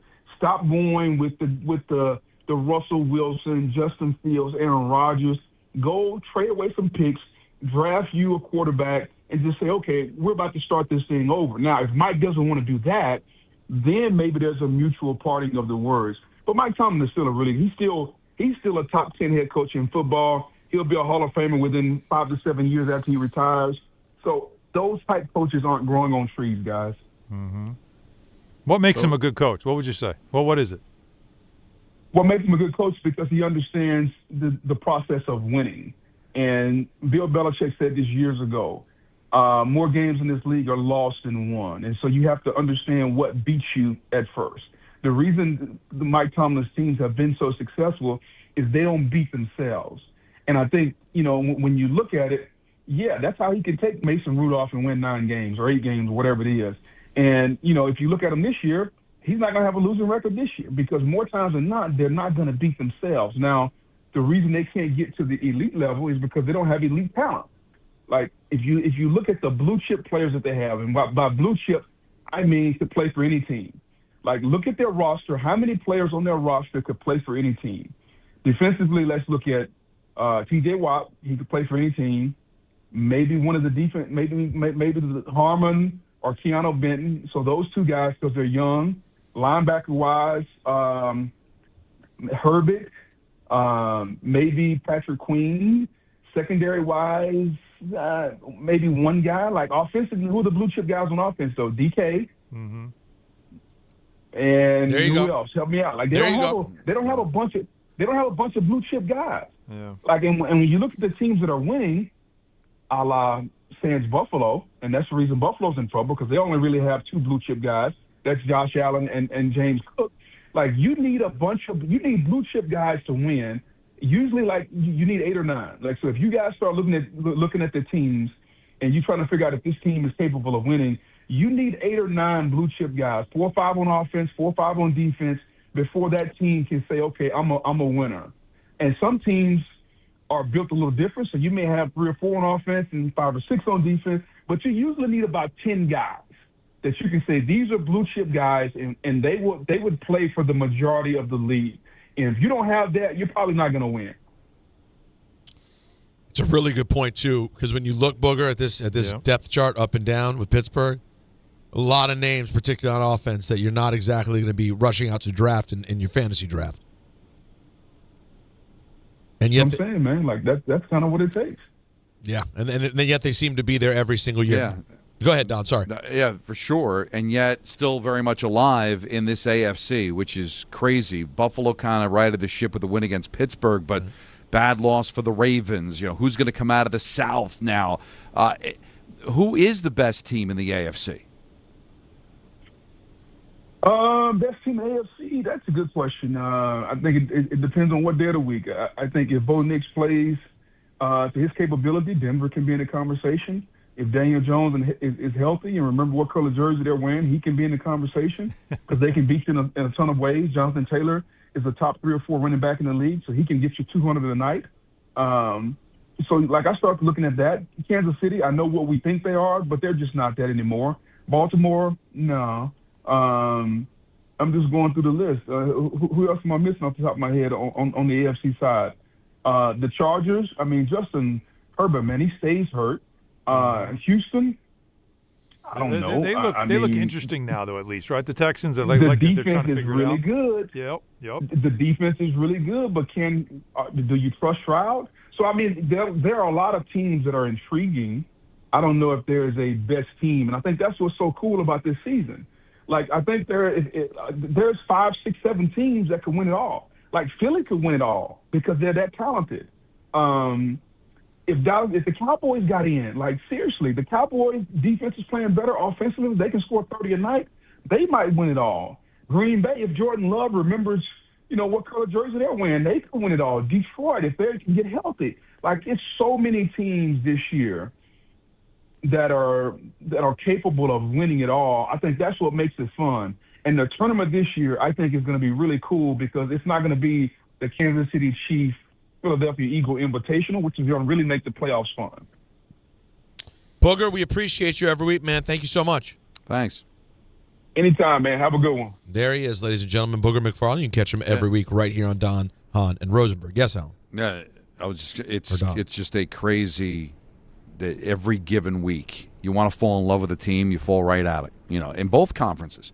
But the AFC in particular, man, like, who you betting on? No, what he said as he's going through each team, and you're listening to, like, everybody's got a flaw. And that's something I think, Don, you said the other day when we were talking about parity. Sometimes parity will mean you got like 3 or 4 great teams, right? You don't. You've got a whole bunch of just teams that all have flaws. So who will be able to overcome their flaws more is the only way you got to look at it now. When you're looking at the AFC, you've got to find the team that has something that can help them overcome their flaws, which is why when he mentions the Texans, I think, well, they got a defense. We know that.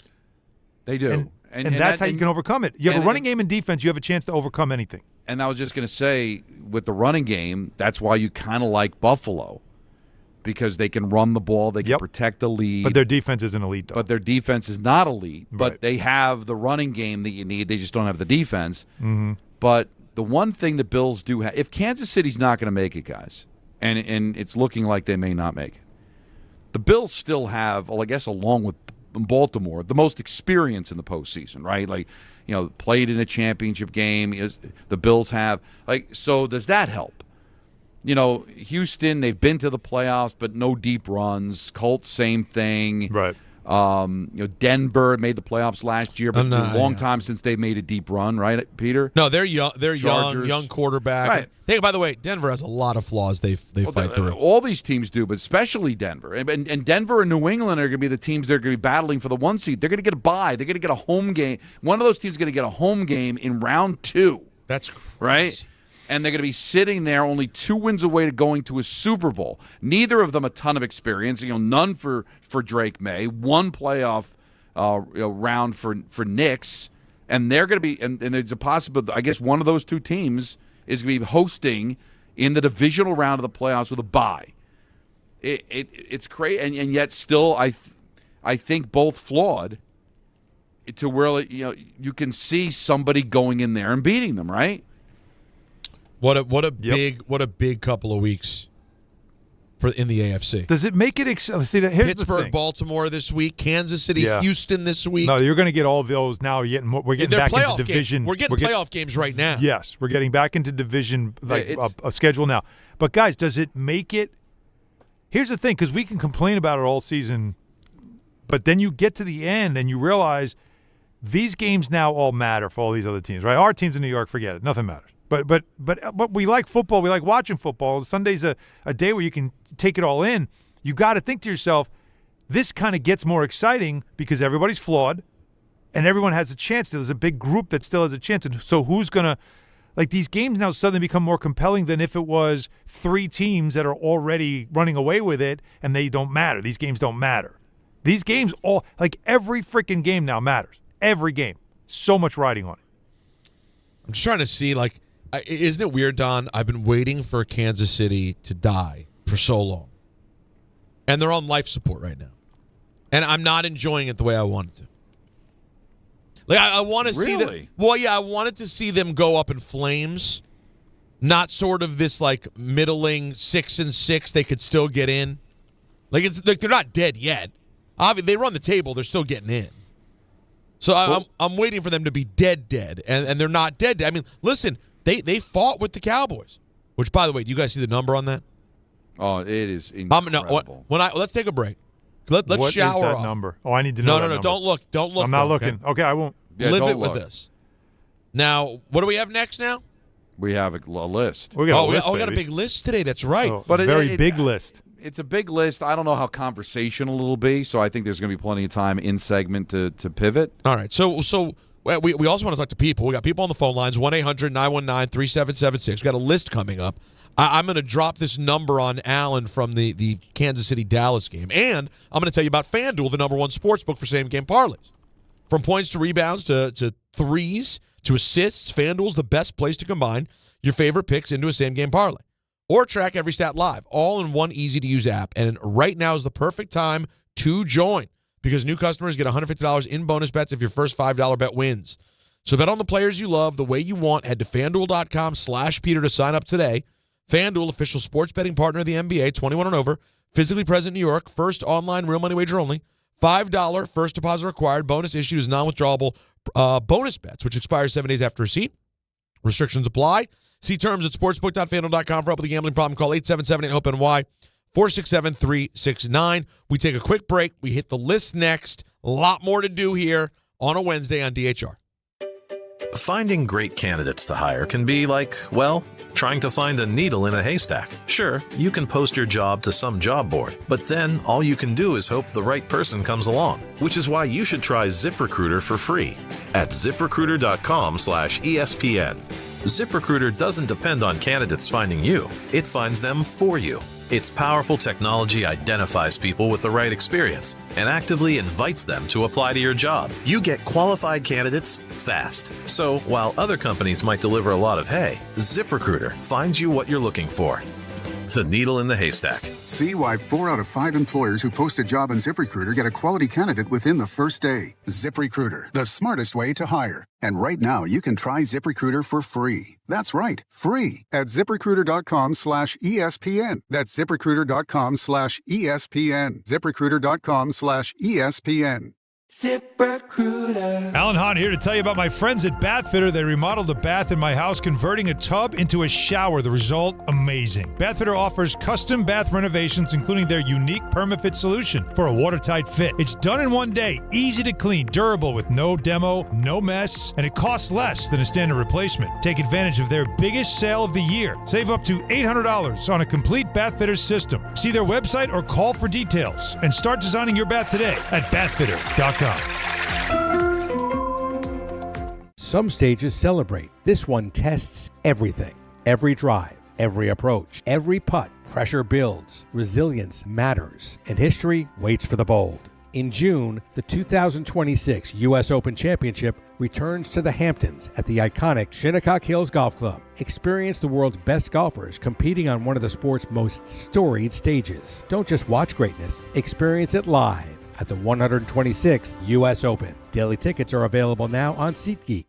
We all hear the radio ads about the IRS. They tell you to be afraid, to be scared, and they try to frighten you into calling. I'm not here to do that. Tax Relief Advocates is different. TRA is here to tell you that if you owe money to the IRS, whether it's $5,000, $50,000, or $500,000, we have a solution. It doesn't matter if you're sitting in your car, at work, or with your kids. No matter where you are, call now. 800-575-6759. Don't lose hope. TRA can eliminate or reduce what you owe to the IRS. Generous programs are now available that can give you a fresh start. Our passion is taxes and helping individuals fix their IRS problems. We have over 1,000 5-star reviews on Google and an A+ with the Better Business Bureau. You don't need to be afraid of the IRS any longer. End your tax nightmare today by visiting us online at TRA.com or call 800-575-6759. That's 800-575-6759. Tax Relief Advocates. Real solutions for real people.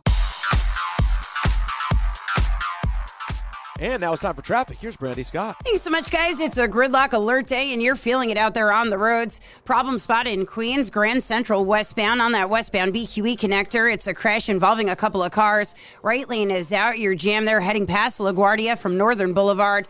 Another hit on the BQE westbound by Meeker Morgan in Brooklyn. Solid delays there getting across the Kosciuszko Bridge. Not so great at the Goethals heading into Jersey. A broken down tractor trailer on the span. Backed up onto the westbound Staten Island Expressway from the Verrazano on through. All of your approaches to the outbound George are heavy. Best of it West Side Highway and southbound Deegan. Inbound George looking good for both the upper and lower decks. Outbound Lincoln already about 20 minutes. Outbound Hahn 30 to 40. This report is sponsored by the New York City Department of Transportation. Speeding ruins lives. Drivers, watch out for pedestrians and cyclists and slow your turns to less than 5 miles an hour. I'm Brandy Scott on 880 ESPN New York. On the job, every minute counts. That's why Lowe's now has ProBlock Quick Dry Primer, expertly manufactured by Sherwin-Williams. Engineered for pros to dry fast and go on smooth for virtually flawless results that keep your job moving. It's available in oil and water-based, and getting it is easy. Order online by 2 p.m. and get free same-day delivery right to your job site. Lowe's, we help, you save. Orders placed after 2 p.m. will be delivered next day. Valid in select zip codes. Subject to driver availability. More terms apply. People are buzzing about Zootopia 2, and the early reactions are in. Hops and Wild? Wild and Hops. The dream team. Zootopia 2 is being called an absolute blast. It's a hilarious feel-good family adventure. I'm Kaylee, the snake. And your last name? The Snake. And a wildly smart and outstanding sequel that's well worth the wait. We're gonna be the greatest partners of all time! Togetherness. Never mind. Forget I said it. Disney Zootopia 2. Rated PG. Parental guidance suggested. Now playing only in theaters. Tickets available now. You just made the list, buddy. This is The List with Don, Hahn, and Rosenberg. Oh, boy. I'm hot. I'm downright horny for the list today. Wow. Okay. You didn't think you'd hear that today, did you? No, I didn't. That is not the word I was expecting. Yeah. But good for you, man. Yeah. Listen, man. Happy for you. Listen, it's a crazy week. Yeah, it is. Moving will do that to you, right? Yeah, by the way, wait till I move back. Long story. I'll tell you later. Keep going. All right. It's not going great. Oh, boy. I'm just going to give you the list. I'm not going to rank these because some of these don't deserve to be celebrated, quite frankly, but you got to include them in the list. Okay. Happy birthday from heaven to Ozzy Osbourne. He was born on this day in 1948. We lost him back in July. Now, I could have went lame and said greatest Ozzy songs, but we've been there, done that. Come on, what are we doing? No. So I decided, you know what, how about the craziest Ozzy Osbourne moments? Because he's had a few that are very, very odd, all right? One we talked about last week. Yes, we did.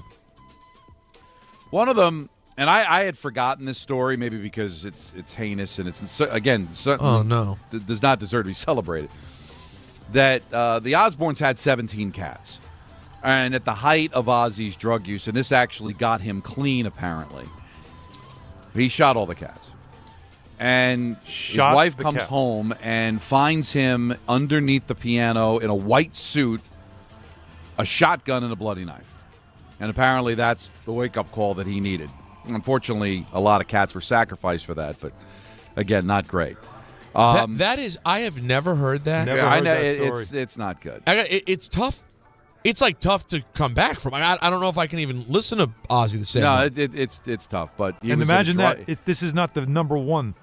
Well, again, I didn't feel like I don't want to sell. It's the first one you threw out there, though. But I wanted to get it out of the way. All right, because I wanted to try to make the list fun. But I also can't not include it because it's his reality. crazy. Yeah, but he was not of right mind, obviously, when he did that.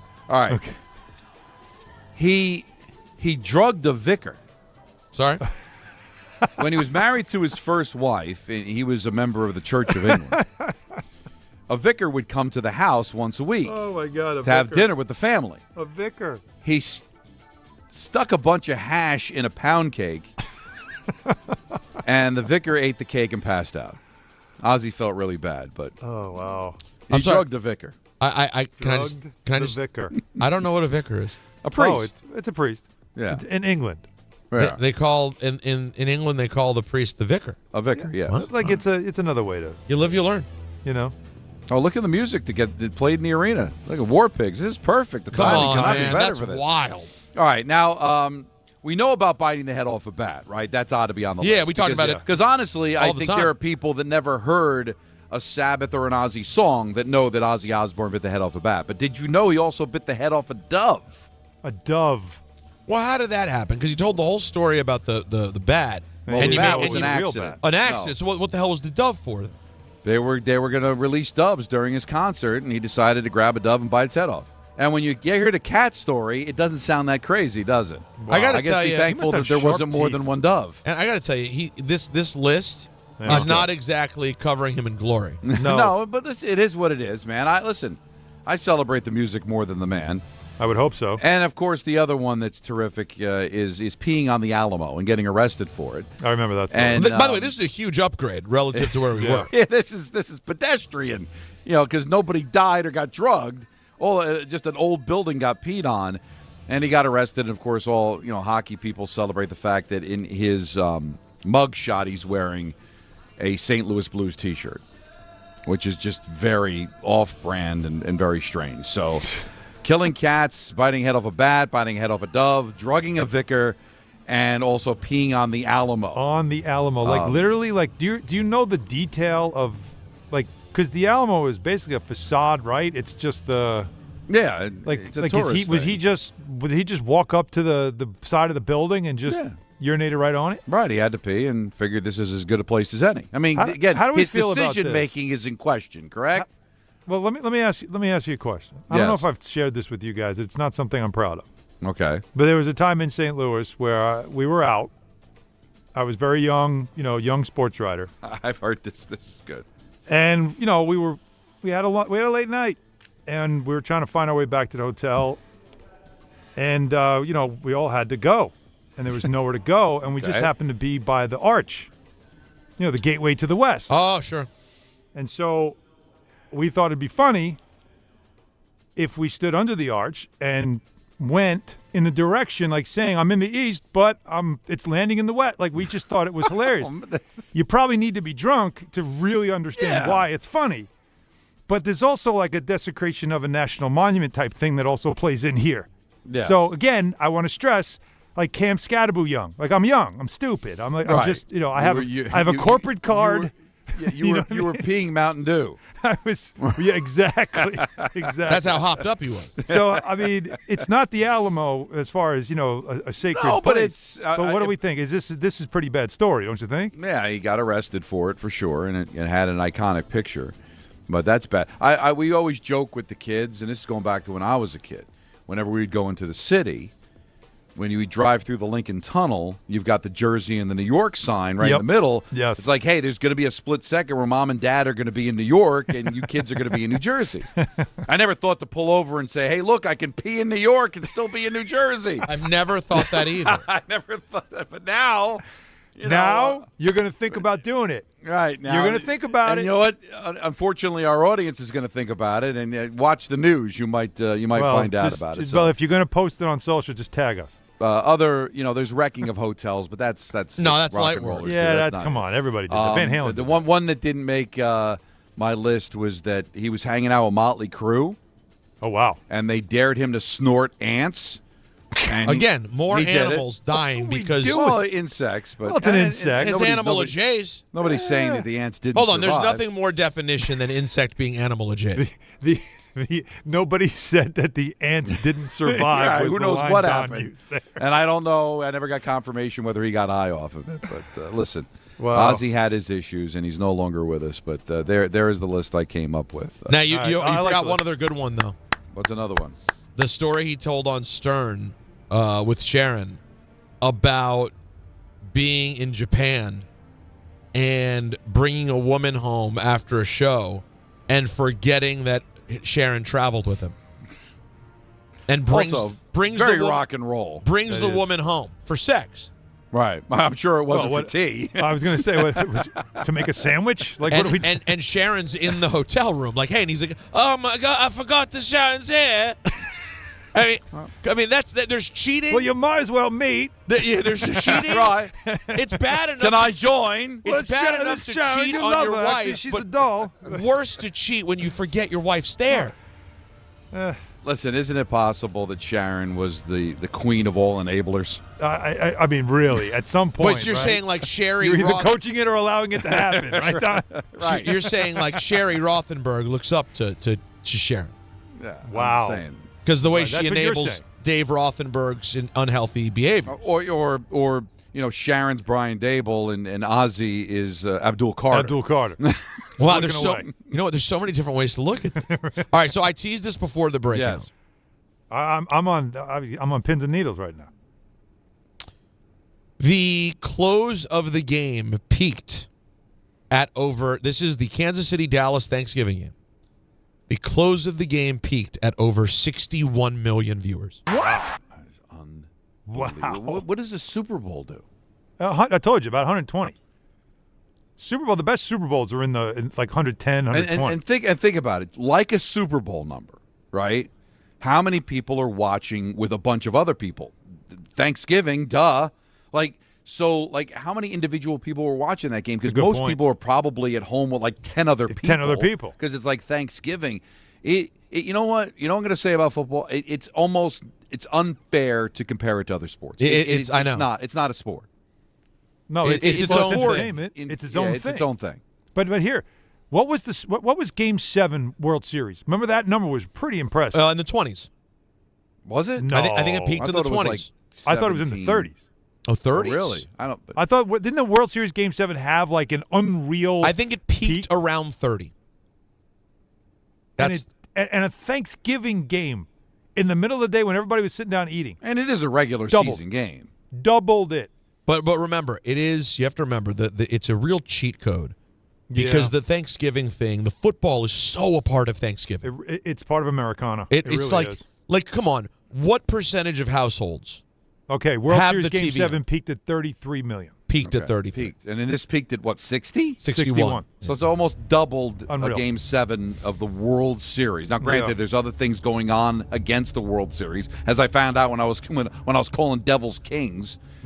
There's nothing else going on. It's Thanksgiving, right? What else you watching? A dog show? What you watching? Oh, I love the dog show, but you've moved on by that point. Now the game averaged 57 million. The previous record was Commies Cowboys 2 years ago was like 43 million. 2 years ago. Yeah. Why was that so good? No idea. You didn't even watch. So this is our national pastime, clearly. This is the one sport that we can all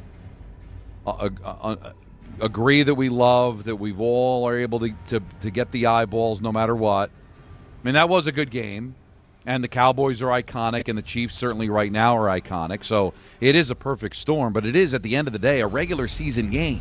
Listen, in America, we have 3 pastimes: politics, religion, and football. That's a real thing. But here's the thing. There's no debate that would get that number. There is no religious event that would get that number. Well, that's a great question. Where did the Biden-Trump debate, the last one? I'm sure it didn't peak at that number. I bet it's in the 30s. I don't know if it didn't do 61. No chance. But it's fake news. When you're talking about politics, right? I guess their Super Bowl would be a debate against, with the 2 presidential candidates, right? 51.3 million for the Biden-Trump. I'm sorry. No, the one from 2020. That's not true. 73 million. Whoa. Oh, there you go. How about that? Yeah. Wow. So, but think about that for a second. And in 24, the Harris-Trump debate got to 67. Now think about that for a second. That's a huge number, right? Those are monster numbers. But think of how important that is for our country. Our 2 presidential candidates are debating. Really the moment where a lot of undecided people are going to decide who they're going to vote for, who's going to run this country and basically the world for the next 4 years. Can't do a football. Still gets pulverized by a regular season football game. No. Doc, it doesn't get pulverized. But the fact that it's even in the same conversation is absurd. Well, pulverize. Well, I will say the Super Bowl would pulverize it. Super Bowl would pulverize it. Yeah. But think about how much more entertaining that is. But I mean, it depends on the game. But it is correct. Like nothing else. Like you just said, the world. You couldn't get. I thought Mark Messier was eloquent, and that was a great question by you, Peter, to bring up Game 7. Yep. Blue Jays and Dodgers, and how into it he was. Again, that was a Saturday night. That's not bad. We're getting attention, but there was other things were going on. You don't know there's going to be a Game 7. You can't prepare for a Game 7. You needed the results of Game 6 to get to the Game 7, right? Dodgers had to win that game for there to be a Game 7. So that's an incredible number. But still, like half. So I don't know if there's there's no other sport. Maybe Olympics? What would be in the Olympics? A moment.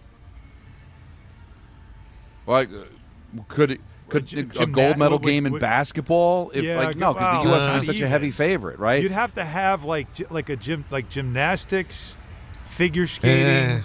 Those really draw the eyeball. A U.S. Canada hockey would probably get maybe. In Vancouver in 2010? What did U.S. Canada? They probably did like 20, just because it's America going up against Canada. I wonder what that. I'm trying to remember what that number was. I don't know if Anthony or Jacob could look that up. I'm on it. You know what it would take? It's still a fraction. You know what it would take to get the kind of number you're talking about? It would need the U.S. I got a rating of 10.7. U.S. would need to have 38 million viewers. The U.S. would need to have Usain Bolt for them to get a number like that. So fastest man in the world running the big, the 100-yard dash. That stuff is the only way. But 38 million is that's a lot of people. It's not low. In 2002. Well, yeah. 38 million. So 2002 was Salt Lake City. Yes. That's the one I'm thinking of, right? Well, and it was Vancouver in 2010 when the golden goal by Sidney Crosby. Okay, all right. That might have done a better number too. But again, you're getting the country to rally around something. Same. Got the same. Yeah, peaked at 34.8. 2010. So that's probably the only thing, because the scenario you said, would an individual event be able to get that many people into it? It would have to be somebody very, very. You're also talking about, like you said, the perfect storm of the fact that it's Thanksgiving, and in our country, everything stops from noon until at least 7 p.m. Nobody's doing anything other than being together in a home or some type of place and watching football. Eating, and generally, if a television is nearby, football will be on.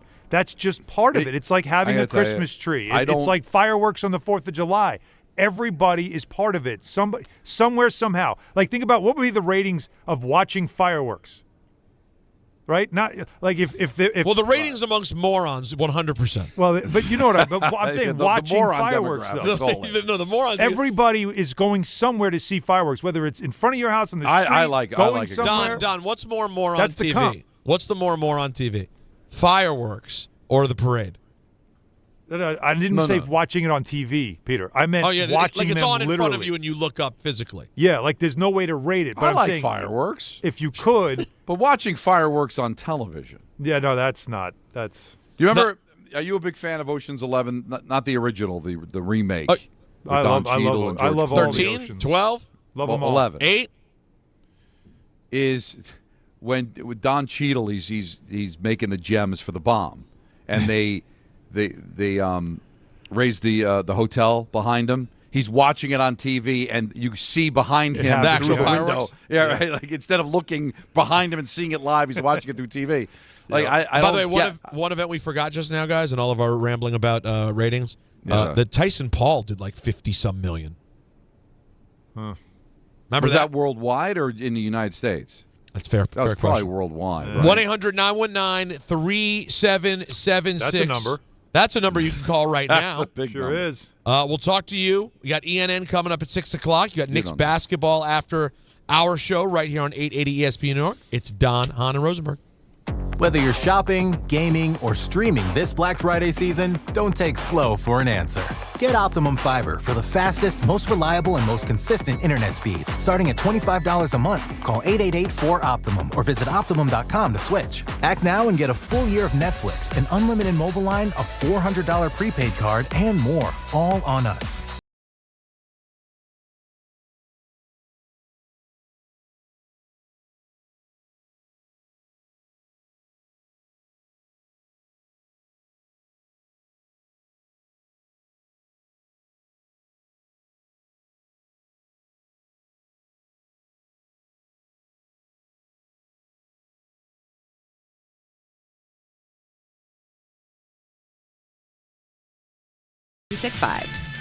Gambling problem? Call 1-800-GAMBLER. 21 plus only. Must be physically located in New Jersey. T&Cs apply. New York Presbyterian treats more heart patients than any other hospital in New York. From common to complex conditions, our cardiologists and heart surgeons are pioneers in advanced heart care, leading the way in minimally invasive treatments for faster recovery times. Find a doctor at nyp.org/heart. Stay amazing. New York Presbyterian. New York Presbyterian Hospital based on U.S. News and World Report 2025 to 2026 Cardiology, Heart, and Vascular Surgery Rankings. The holidays are here, and Amazon Pickup is your MVP of package pickup. Need that perfect gift like a brand new jersey for the big game? With Amazon Pickup, you can grab your order from secure Amazon lockers or counters near you on your schedule at no extra cost. It's fast, it's easy, and it keeps your holiday surprises tucked safely away. So whether you're running from work or heading to the holiday party, Amazon Pickup makes holiday shopping worry-free. Find your nearest Amazon Pickup location at amazon.com/pickupmvp. That's amazon.com/pickupmvp. This college football moment is brought to you by ServPro. College football teams have moments they recovered from and made it like it never even happened. Like on September 24th, 2016, when Tulsa found themselves down 31-0 to Fresno State. With 10 minutes left in the second quarter, Tulsa fought back to tie the game at 41. And then won 48-41 in double overtime. ServPro. Like it never even happened. The post-crib assembly press conference, brought to you by Progressive. Michael, you had some trouble putting the crib together today. What went wrong? You know, those instructions can be tough, and, well, you saw the outcome. Were you upset when your wife pulled you and called in the backup? No, I mean, the baby needs a crib to sleep in, so whatever it takes. You've got a changing table to put together next. It's got a lot of drawers. What's your comment? You know what? We're done here. Like it or not, sometimes you need a backup. That's why there's Progressive to protect your home and auto. Progressive Casualty Insurance Company affiliates and other insurers. Not available in all states or situations. Everyone wants the Emirates NBA Cup. The temperature is rising. 30 teams started. But only 8 have advanced to the single elimination knockout rounds. To survive, they'll have to be hungry. Relentless, ruthless. Are you kidding me? They all want the cup, but only one team can claim it. Who will capture the cup? Emirates NBA Cup knockout rounds begin Tuesday on Prime.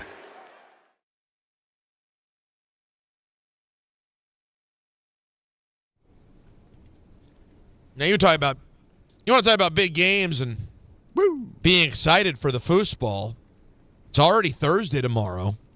That happened quick, and Detroit Dallas is dead That's sexy. Not nothing. No, That's it's not nothing. No, it's not. No, I could. That's a must-win for Detroit. It's a must-win for everybody. I mean, Dallas needs to keep winning, and Dallas feels like, you know, there's always something that can rally a team. But since from the moment they lost, the defensive player's name is slipping my mind right now, unfortunately, when he passed, they've been different. They have like a purpose. Something happened there with that team, and they might be on kind of a mission now. It feels that way. No, that's going to be a really fun game tomorrow for Thursday Night Football. But let's take some calls here to close out the hour. Griffin in Connecticut's been on hold for a while. Griffster. Hey, guys. First off, before I get to my point, you guys talked about in the show a long time ago how tall Allen is. When I took a photo of Allen, I've never been smaller in my life than when I have a photo of Alan Hahn. Tell me about it. I have to take pictures with him all the time. It is tough. Peter? But I felt you've never been bigger than in that moment. You were at center court of Madison Square Garden, Griff. That's right. Wow. Yes. When was that? When was that? How did this all happen? This was, 2 years ago?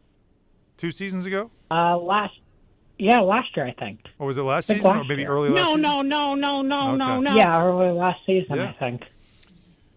Yeah, brought him out on the court. Took a little photo. Him and his dad took a picture. We took a picture courtside. It was great. And I was there, and I yelled out, I was like, Griffin, I love you. And he looked back at me, and he went, What, Peter? I went, oh, my bad. No, you weren't. You were doing your show. Oh, sorry. One of my favorite pictures. You were doing the Michael K. show. I know that show. I remember. Is having a picture with Allen at center court at the Garden. It was actually 2 years ago, the Black Friday 2 years ago. Yeah. I did the pre and post for Rangers Flyers. Kenny did the play-by-play. Damn right! And then Kenny was doing play-by-play for Knicks on TV, and I was doing it on radio. And Alan, I think we did the game together. Yep. Or you were doing it on TV, whichever. And we all took a picture at center court at the Garden. It was awesome. Yep. Very tall there too, Peter. I don't know what you do. You get phone books, a chair. There's nothing you can do. A ladder. The man's gargantuan. There's no way around it. It's a useless height. I've told everybody this. The most useless height you could ever have. Oh. Really. At this point in my life, it's doing nothing for me. Okay. What do you got, Griffster? My point is, I think we need to start. I'm not saying it's going to happen, but we talked about how at the end of the year it's going to be the Chiefs, and when it all matters, the AFC might be the Chiefs. There might also start having a conversation. Not saying it's going to happen. Do the Chiefs miss the playoffs? Because there's tiebreakers that if they tie with the Bills or the Jaguars, they would miss out on the playoffs. This weekend's game against the Texans is huge for them. It's a big game for them. They need to win big time this weekend. If they lose, I think the Chiefs are done at making the playoffs if they lose this weekend. I think at that point, Griff, it's a good call by you. You know, we always talk about our hesitancy to use the word must win, right? And you can't because, at this point the Chiefs have 6 losses, and I think 11-6 we all feel pretty good they get in. Now, 10-7 starts to get a bit murkier. It is pretty much must win for them this weekend. Well, you're 2 games out of a wild card spot, right? So the 3 wild card teams, Bills 8-4, and then the Colts are 8-4, and the Chargers are 8-4. And even if the Colts move up, well, then the Jaguars, they're 8-4. They've got the tiebreaker for the South. It's really going to be hard for them to do that. And again, I don't know all the tiebreakers, but you're sitting here with 5 games left, and you're 2 games out. How about this, though? Chargers have the Eagles this weekend. Right. The Colts have the Jaguars in Jacksonville. That's not nothing. Divisional game this weekend. The Buffalo Bills have the Bengals this weekend. So that's a good spot for them. Although, who knows, right? Yeah, but And then the Texans, as we mentioned, have the Chiefs, and the Pittsburgh Steelers have the Ravens. So everything around the wild card in the AFC will be affected up and down the board. All right, so this with week. 3, 8, and 4 teams, you got to figure you're going to have to at least get to 11. Would you agree with that? Yeah. Well, do you think 10 can get you in? There's a chance the 7. Right. I could see the 7 being 10-7. Sure, I could see it. So what's the Chiefs' schedule the rest of the way? Here's what you have, Don, for the this. Kansas. We did a while ago, and now they're 1-1 since we did it. They have the Texans this weekend. Okay. Then they're home against the Chargers. Then they're at the Titans. And then even if they do well in all these games, then they have home Broncos. Although I will tell you, after watching that whole Commies game this weekend, the Broncos can be had. And then they close it at the Raiders, which is like not even playing all right, football. so they've got 2 games they should easily win in the Raiders and the Texans. Yeah. The Titans. Titans. So that gets them to 8. Then to 10. They need 2 of 3 to get to 10. They're not doing that. Remember, they were right there though with the Cowboys. I know, but they're not stinking up the joint. They're just not stinking the up Chiefs. the joint. But listen, the Cowboys, especially on Thanksgiving, especially in Dallas. But is it any harder than having to beat the Broncos and beating the Chiefs and beating the Texans? And you're going to have to win at least 2 of those games, right? Beating the Chief is a nickname for an activity that a friend of mine used to have on the weekends. Let's go to Joe in the car. Hey, Joe. Just the weekend? Yeah, just weekends. Though. Yeah, beating the Chief. Boy, he had some discipline. Hey, Joe. Weekends only. Hey, can you guys hear me? Hey, Joe. Hey, first of all, you guys are awesome. You entertained my day so much, so I appreciate everything. Thank you, man. That's first of all. So, yeah, just a quick one. I'm a huge Jet fan. Been watching them since I'm a little kid, since I can remember. And it's been there's no word for the last 15 years. Brutal, unfathomable. And I'm generally like Alan, like at this point, totally apathetic. And when they were 0-7, I was obviously apathetic as ever. And as could be, like, here we go again. No playoffs in sight. But I have to say, and the tanking is a separate discussion. I don't agree generally, but over the past few weeks, there's been just a little bit of a different feeling. I know they're quote unquote irrelevant games, but specifically since the trade deadline, I don't know. I feel like maybe, just maybe, do we have something in Mitchell? Do we have something in Mechie? I'm assuming that if they, didn't trade Grease at the deadline, that means that they want to keep him long term, which I really hope they do, because I think he's probably the best vet on the team overall. I'm not necessarily 100% bought in on Glenn yet. I think he's definitely made some progress. I've seen, some couple of bad snafus from him. But I'm just like Don is saying, maybe, just maybe, I do see Mason Taylor also some sort of glimpse of something. I don't know if it, right. I agree. Obviously I'm not going to jump to it's 100% for sure, something to watch. Every once in a while, because I'm kind of a space nerd, and I do see things on social media about, like, radio waves being heard in deep space. I mean, that's all this is. It's a blip. It's something to kind of give you some belief that something's working.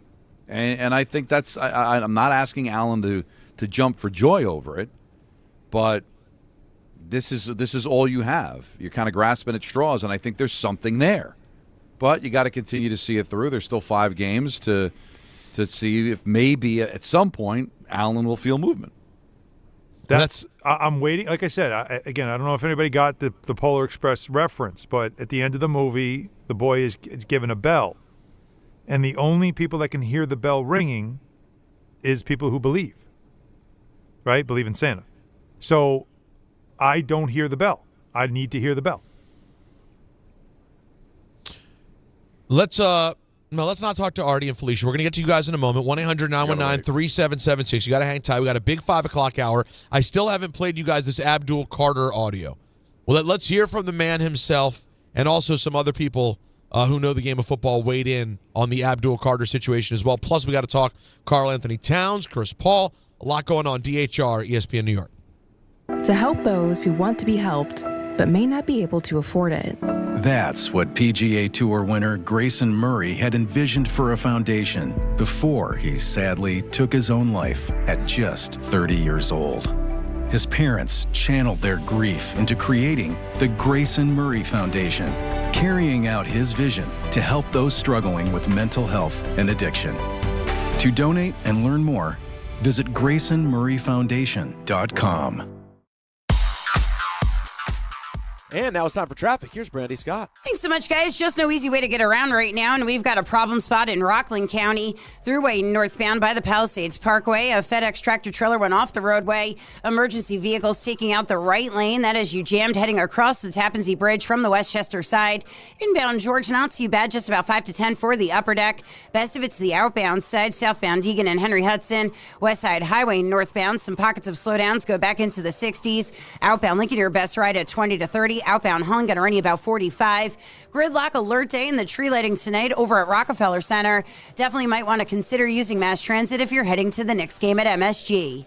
This report is sponsored by Mothers Against Drunk Driving. For victims of drunk and drug driving, your grief is unique, but you're not alone.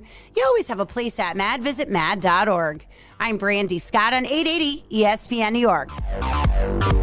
Every aspect of your business will operate better and faster with artificial intelligence. AI is a race, and companies that act first will win. Thrive Managed AI is your advantage over all your competitors. Thrive partners with you on a smart, secure AI strategy for your business. Then they deploy and manage it for you. Be first and win the race with Thrive Managed AI. Start with a complimentary strategy consultation at thrivenextgen.com/ESPN. That's thrivenextgen.com/ESPN. Wendy here. If you're looking to add a star player to your financial roster, you should take a look at SoFi's personal loans. SoFi's got some amazing moves that would be a valued addition to any team, like low fixed rates when you consolidate your debt, no fees required, and as soon as same-day funding. View your rate at SoFi.com/roster to get started. Loans originated by SoFi Bank, N.A. member FDIC. Terms and conditions apply at SoFi.com/roster. NMLS 696891. On the job, every minute counts. That's why Lowe's now has ProBlock Quick Dry Primer, expertly manufactured by Sherwin-Williams. Engineered for pros to dry fast and go on smooth for virtually flawless results that keep your job moving. It's available in oil and water-based, and getting it is easy. Order online by 2 p.m. and get free same-day delivery right to your job site. Lowe's, we help, you save. Orders placed after 2 p.m. will be delivered next day. Valid in select zip codes. Subject to driver availability. More terms apply. Hey, this is Jalen Brunson. Jalen Brunson for three. And this is your home for New York Knicks basketball. This is 880 ESPN. WHSQ and WCBS FM HD2, New York.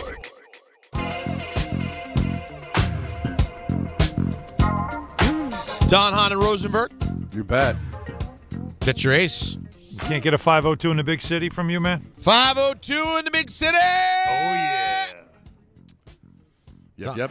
How'd that feel? I like it. Yeah. No. I don't share that opinion. It's your tittle. I like fireworks. Oh, sure. Very good. But watching them on TV is a little stupid. I agree. But that wasn't what I meant. But I know exactly what you meant. Okay. Don likes fireworks, though. It's an important thing to remember about today's program. He shot all the cats. Not a clean day for Don. Cool, man. You know how they used to say you shot the clown? No, now it's about shooting shot the cats. I had to explain. I had to explain to Natalie yesterday what how exactly the straw made such perfect sense in the Maya drop. Oh yeah, it was tremendous. Do you have that over there, Anthony? It's not on my page yet, but if you know the show, you have to know the show. But if you know the show, there's nothing better than the Maya Mama drop ending with the straw. Mama? Wait, she said mama. That wasn't it. No. That wasn't it. I went to try to get her to say it again. Right. And then Anthony hit the straw. Yeah. That's so well timed. That was that he understood. All right. We talked about this a lot, but we have not heard it yet. You guys want to hear from Abdul Carter? Desperately. All right. Here's Abdul Carter of the Giants being asked about hearing teammates say that he needs to grow up. I take it. The guys who say that is guys I look up to, guys I respect. So if they say something like that, I'm going to look at myself first, like, all right, what am I doing? How can I get better? And prove to them that I can earn their respect and, like I said, grow up and be what I'm supposed to be. Now, Carl Banks has been critical of Carter, and we know he was critical of Dexter Lawrence, who did not take it very well. Here's Abdul Carter. How do you respond to Carl Banks? I would say just what I do on the field after that I've been through all this controversy, all the controversy. Just how do I respond? Do I shy away from it, or do I accept the challenge and become better and improve, keep improving, and be the man I'm supposed to be? Not sure what attraversy is, but I hope he works on it. I think it was an invented word. And we thought we invented a word earlier. Yes, in the week with didn't. Anthony during ENN, and we Peter found out missed it's something filthy. Oh, what was that? Well, you want to say the word one time? Anthony, you want to tell me in my ear? No. In my ear. In my ear. Yeah, in his ear. Whisper it softly. That's a real word? Yeah. I've never heard of that. Yeah, apparently. I'll look it up. But let's leave the quarter alone. Do it on your phone, not on the company computers. Got it, Don. Yeah. Appreciate that. Probably wait till after the show. Look, can we though at least, like I said, that soundbite that made the rounds yesterday that everybody was killing him for because he sounded combative was not the entire context of his interview post-game, where he did show contrition, where he did admit that he's got to be better, where he did sound like somebody that was embarrassed about what happened and mad at himself for letting his team down, which is exactly the words he said as he had to sit there and watch his team give up points while he wasn't out there. So, everybody wants to kill him and talk about how it's a bad draft pick, which, by the way, going into the draft, that was the obvious pick. Right. With the Giants. He was the best physically the best player available in the draft. You draft him every single day of the week and twice on Sunday. Like, this is not what a bad draft by Joe Schoen. No, it's what Joe Schoen said. It's up to us now to get him to mature and grow up. The problem is that Brian Daboll didn't want to do that as the head coach. So your standard didn't exist. And so for him, who when he was in college he wasn't held to a standard in college. He was able to do whatever he wanted to do. He dominated. So he came in, nobody held him to a standard, got away with it, so he kept doing it. It is up to the organization to raise him right. And they've got to get to doing that. That's the first thing that Kafka wanted to do right out of the gate. And that's where John Mara screwed up. By being half pregnant on bringing them back and not extending them. You put Daboll in a situation where he was coaching for his job. Now, I'm not apologizing for what he did, but put yourself in Daboll's shoes. I need to win games to save my job. I've got the 3rd overall pick. He started the season playing pretty well. The stats didn't show it, but he was being disruptive on defense, and it would have been tough to pull him out. So it's easy to say should have suspended him, should have done something with him, but hey, you're going to make business decisions, right? And his business decision was, I've got to keep him in the lineup because I got to win games. Tom Coughlin did the same thing with Plexico Burress. All right, one series Plexico stayed out because he missed a meeting or was late to a meeting or whatever. But Coughlin was this situation. I got to win games. I need him in that game. I think it was like a home against Seattle. Mm-hmm. So you play the stupid reindeer games. So he was put in that position because he knew he had to win X amount of games in his head, whatever it was, to save his job. He should have never been in that situation in the first place. Like, you heard, and I disagree with him, but you heard what Booger said, that he would have extended Daboll because he wanted him attached to the quarterback. That would have been the decision to make at the beginning of the year. I'm bringing you back, and I'm going to show confidence in you. I'm going to tack in another year so you don't feel this stress of having to win every single game and make bad decisions for the organization and for players to save your job. And that's what happened, guys. That's flat out what happened. That's what happened with Carter not being disciplined. That happened with some of the play calling with their quarterback, Jackson Dart. And it led to maybe Dart putting himself in some tough situations, and it led to now Abdul Carter, who you have so much invested in as the 3rd overall pick in the draft, in a really immature spot, and hopefully he learns from this. Last thing from Carter on what he's learned. I'm learning a lot. Just being a man, being in the NFL, just going through it. I'm learning a lot, and I'm glad I'm going through it so I can be better prepared in the future. All right. He's putting a spin on it, but there's no way you're glad you're going through it. No, but he's trying to make it a positive. But good for him. I mean, that's the right way to do it, though. Yep. I listen. He's learned it. It's a little late for this season, and it stinks he went through it. But maybe it's something we'll look back and say it was a good thing to happen to him because look how well he's playing and how disciplined he is. But this is what it's kind of tough. Like I've always said it about the Rangers, right? It was really tough for Kakko and Lafreniere to learn on a team that was expected to win the Stanley Cup. Because what are you doing? I can't nurture you. I need you to score because I'm trying to win a cup, right? Brian Daboll, I can't nurture you. I need you out there to make tackles and sack the quarterback because I need to win games to save my job.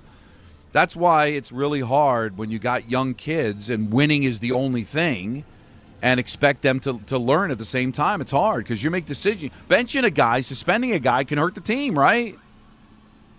Of course. But Daboll probably didn't feel like he was in a situation to make that sacrifice.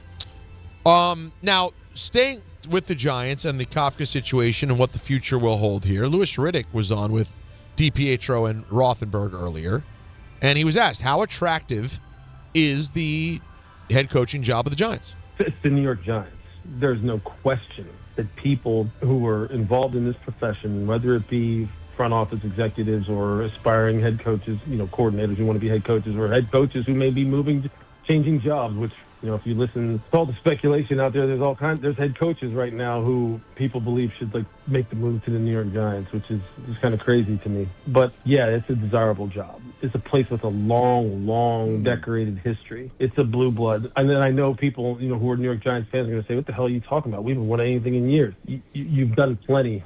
You have plenty in your history as far as high-level accomplishment, and there are plenty of guys who would love to be tasked with trying to restore the New York Giants to past glory. I think we all agree with that sentiment, right? Yeah, it's just because recently the team has gone through some struggles, and again, they're not the Jets. It's different. So. Because you can't shake your past, right? I mean, it's still always going to be there, negative or positive. I don't remember the exact year.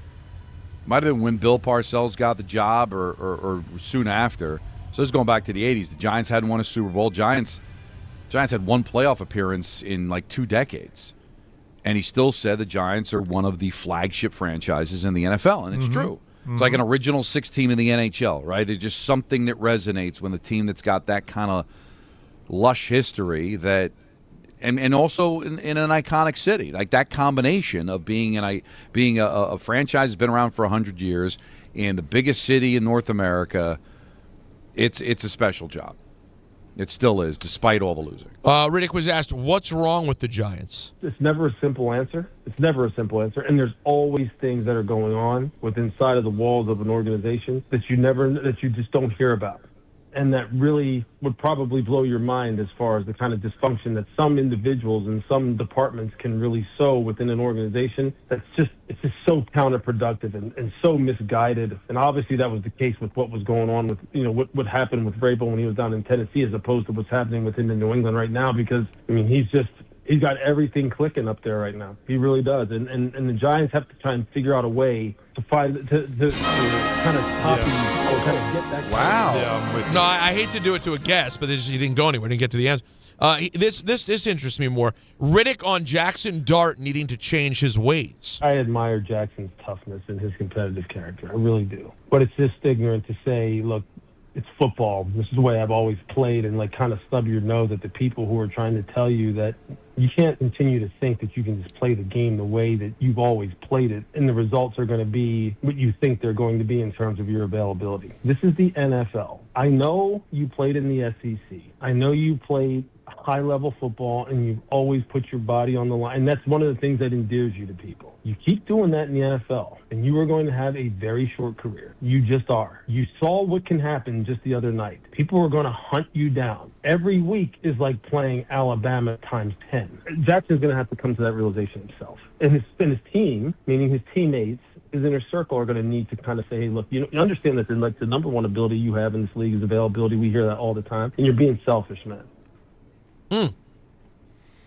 That's an interesting but logical sort of thought process there, Alan, of at a certain point, no matter how much you say, this is what I did, this is how I do, you are now the most important piece of an entire business with hundreds of people who are a part of it. It's a different Everybody's level. affected by your health. Yeah. But look, and I was telling Rick this, so I'll share it on the air. Watching Jackson Dart's post-game press conference gave me such nostalgia because I'm watching him and his mannerisms with the media and what he's saying and how he's saying it, facial expressions, all of it. And I'm like, I've seen this before. And then I realized what it was. Rick. Ironically, a goal horn happens when I say Rick's name. But it's because he's thoughtful in his answers, but he's coming off as being combative. But I think Dart's trying to give like a thoughtful response to the concern. He's well aware. First of all, you know he's paying attention to every headline and everything being said about him. He's definitely that kind of guy. He knows everybody keeps saying, you're going to get hurt, you got to be careful and all that stuff. And what he was trying to say, but it came off arrogant and combative, which it wasn't, was this is how I got here. Like, you can't ask me to go, I get here, I finally made it, and now you're telling me dial it back? I don't know any other way. And he thought he did dial it back. Like, Rick was the same way with us. When he's 19 years old, he's in the NHL, and he's the same kind of personality. He's aware of everything. He knew everything being said about him. And so when you would challenge him about things or ask him things about overplaying the puck or something, well, that's why I was drafted. And you'd think he's fighting with you when really he's just trying to give you an answer that you understand. This is what I'm thinking. And so I think Dart was being very open about how he felt. He didn't give you some PC answer. He just gave you what he feels. I've played this way my whole life. This is why I'm successful. This is why I'm here. This is why you're excited about me as the Giants quarterback. And now you want me to dial it back? I don't know how to do that. Well, I thought I did slide. I thought I did try things. You can't expect me. Now, he's going to look back at that 5-10 years from now. And you'll show him that clip and he'll laugh at himself. And he'll say, I was an idiot. Yeah. But in the moment right now, I think he was being earnest with his response. I don't think he was being arrogant, brash, or combative. I think he was being honest. Now, on the injury in Chicago, he had a great defense. He's like, I fumbled the football, and that led to what happened. But the play, and he didn't get hurt on the play, but the thing that everybody's focused on for Monday is the hit out of bounds, or the hit inbounds that knocked him like 10 feet out of bounds. What was that, for one extra yard? Right. Like that, you got to make better decisions there, right? Well, that's him just being that's not smart. That's all right. I mean, listen, Mahomes is just as dangerous. You saw that 2-point conversion. That's brilliant. That's what Dart's supposed to do. Buy time and finally somebody gets open and gets the 2-point conversion. That's great. But you know what? As great as that extra yard might be someday, maybe it's a playoff game and you need a first down. On that particular play, man, just get out of bounds. If he's 1 yard sooner, then it's a frustrating play for New England because they almost got him and didn't. Instead, he ended up getting blasted and lucky he didn't get himself hurt. Never mind concussion. Lucky he didn't, break something. He got blitzed on that play. He flew like 6 feet in the air. It's crazy. And for what, Peter? For what? An extra couple of yards? Not even. I mean, the bottom line is when you're on the sideline like that, if you're a quarterback, once the player is approaching, once they're within a shot, once they're within a body's length of me, you have to step out, or they're allowed to hit you. Yeah. So it's for nothing. It is, and it's again, him and Scatterby, the reason why the two of them get along so well, they're both the same way. They're both wired the same way. Yeah. This is all they know. Now, again, he's got to figure out. I'm wondering who is the vet, either the former quarterback or the vet. The Giants, to me, if I'm running the organization, I would try to find someone that he would, first of all, that he would respect and listen to. And have them work together in the offseason about this stuff. Exactly this. I play here. Let me show you some film. I played just like you. I do all the. And I agree with you. You got to use your legs. You got to be. But these are some things that you need to incorporate in your game so you have longevity. And if he is somebody that listens to the noise, and I agree with you, he does. Because I think when you are out there, you're doing it for attention, and you want to listen to what they're saying about you. And if you're listening to what they're saying about you, you're listening to what they're saying about the Giants.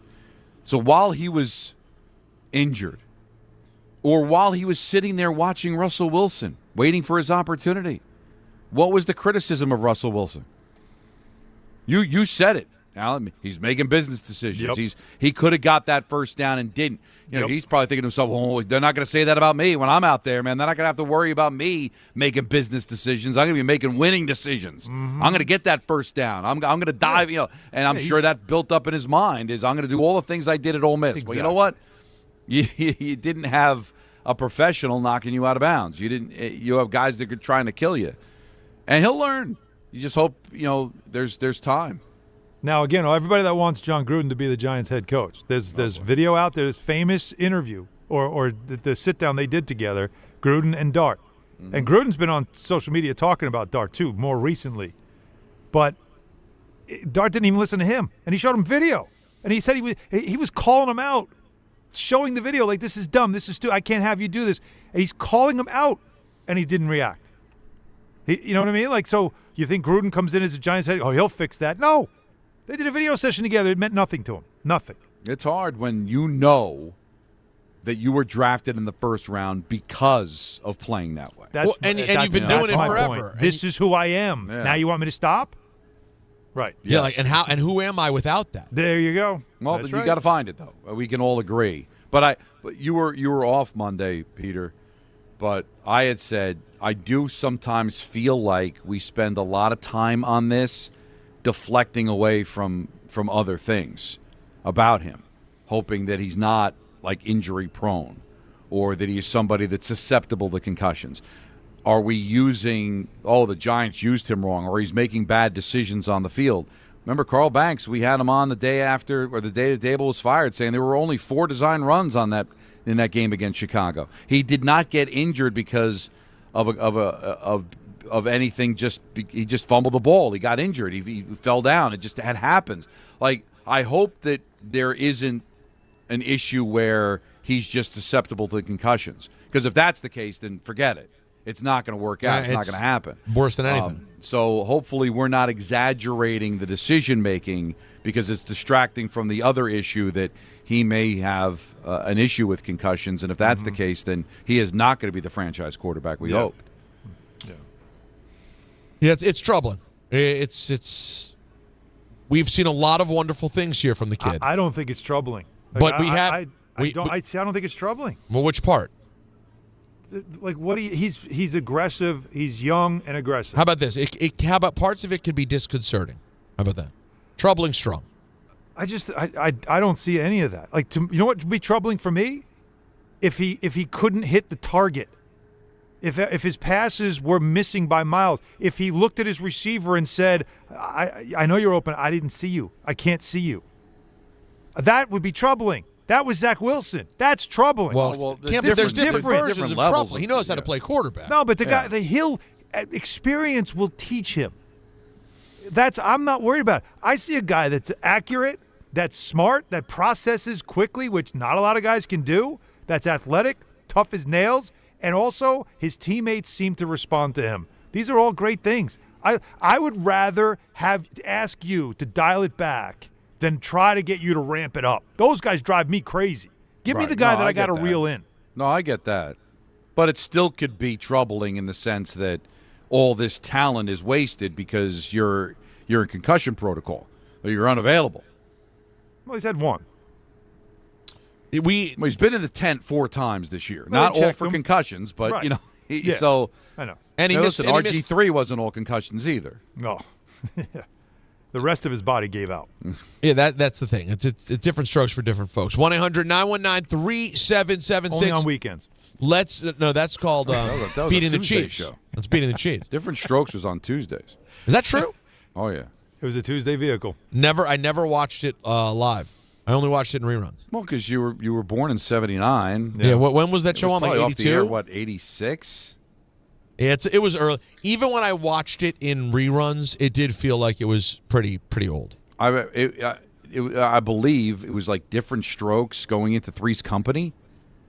It was a hell big of deal a. That's a big. No, it was a lineup. Those were lineups, man. Back then, forget. Back when there was TV. Was Different Strokes on the same time as Silver Spoons? Same era? No, a little earlier. I got to think it's earlier, but not too earlier. You know what? I got to be honest. I don't really remember the storyline of Silver Spoons.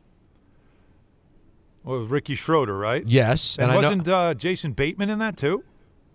he's his friend. I did not watch. Here we are face to face, a couple of silver spoons. Yeah. Rich kid, rich family. Yes, but then what? You know, just antics. Hijinks. Hijinks and antics. 1-800-919-3776. Your antics, your hijinks next, right here on ESPN New York. It's Chuck Devine in Snow Country. Check off the wish list with instant savings and free battery offers on select steel tools. Shop online or in store. Deep, fresh snow is a great way to start our ski season, and very cold temperatures throughout the week means nonstop snowmaking and many ski areas opening fast, like Camelback celebrating their opening day for Wednesday, 3 to 9. Bel Air's been open since before Thanksgiving in the Catskills. They're on 18 trails covering 6 miles, and they have plenty of fresh snow, switching over to packed powder. Wyndham opens Saturday, Jiminy back Saturday in the Berkshires. Gore Mountain was getting fresh snow in the Adirondacks. They're on 10 slopes, and Whiteface now on 24 trails covering 7 miles. In Vermont, Stratton with 17 trails. They're getting hammered with fresh snow. Same for Killington. 30 trails cover 16 miles with the brand new Superstar high-speed 6-pack chair. And Smuggler's Notch on 14-pack powder slopes. You don't just ski or ride, you dominate. At Killington, we fuel your adventure. Be the beast. Ski and ride Killington. I know that hiring can be challenging. You sort through tons of resumes and you get too many so-so applicants. You're just waiting for someone to match your role perfectly. Well, now, there's a place where you can meet them fast. ZipRecruiter. Need to hire right away. Start your search for strong candidates. The right fit awaits. Build your team. Build it sooner. Meet your match on ZipRecruiter. Just head to ZipRecruiter.com/ESPN right now to try it for free, and you're on your way to meeting your match. 4 out of 5 employers who post on ZipRecruiter get a quality candidate within the first day. So try it now. Go to ZipRecruiter.com/ESPN. Once again, that's ZipRecruiter.com/ESPN. Meet your match on ZipRecruiter. Try it free. Dave Rothenberg here to tell you about my friends at Bathfitter. They converted my kid's bath to a shower and did an incredible job. They offer custom bath renovations, including their unique PermaFit solution for a watertight fit, and it's done in just one day. It's durable and easy to clean with no demo or mess and a lower cost than a standard replacement. Take advantage of the biggest sale of the entire year. Save up to $800 on a complete Bathfitter system. See their website or call for details and start designing your bath today at bathfitter.com. At Uline, the prevailing opinion is, if you don't live it, you don't believe it. The people at Uline believe in hard work, and they live it by being there 24/7 to answer your call, having 41,000 items in stock, and offering same-day shipping from 12 locations across North America. Business owners, sellers, buyers, shippers, and packers believe it. Uline is the hard-working, dependable source for your shipping and industrial supplies. Visit uline.com. Some stages celebrate. This one tests everything. Every drive, every approach, every putt. Pressure builds. Resilience matters. And history waits for the bold. In June, the 2026 U.S. Open Championship returns to the Hamptons at the iconic Shinnecock Hills Golf Club. Experience the world's best golfers competing on one of the sport's most storied stages. Don't just watch greatness, experience it live at the 126th U.S. Open. Daily tickets are available now on SeatGeek. And now let's take a look at the traffic with Brandy Scott. Thanks, guys. It's a gridlock alert day in the Rockefeller Center tree lighting tonight. Definitely want to avoid 5th, 6th, and 7th Avenues between 46th and 57th. Starting to put closures in place in Midtown. Just a slow crawl on the FDR southbound. First, over by the 59th Street Bridge. It's a crash in the center lane. After that, looks like we've got something brewing over by East Houston. Traffic is jammed there from before the Triborough Bridge. Delays go back onto the Harlem River Drive. All of your approaches to the outbound George are packed. Cross Bronx westbound, not moving much from the Bruckner on through. Inbound George looking pretty good for both the upper and lower decks. Outbound Lincoln will run you 30 to 40. Outbound Holland 45 plus. This report is sponsored by the New York City Department of Transportation. Speeding ruins lives. Drivers, watch out for pedestrians and cyclists and slow your turns to less than 5 miles an hour. I'm Brandy Scott on 880 ESPN New York. That's the ease at which you get information. You want it, you get it. Like that. Ask your phone. Group chat. Smartphone. You're always connected and informed in real time. No waiting. So if you're diabetic and still using finger sticks to read your blood sugar, what are you waiting for? Knowing your blood sugar levels instantly is important for managing diabetes. Call US Med at 888-665-0696. To learn more about continuous glucose monitors, a real-time instant method to track your blood glucose, US Med is an approved provider for Medicare and over 1,000 private insurers. And the best part? Call 888-665-0696 and we'll give you a free insurance benefits check today. So call 888-665-0696 today. That's 888-665-0696 and manage your diabetes as easy as...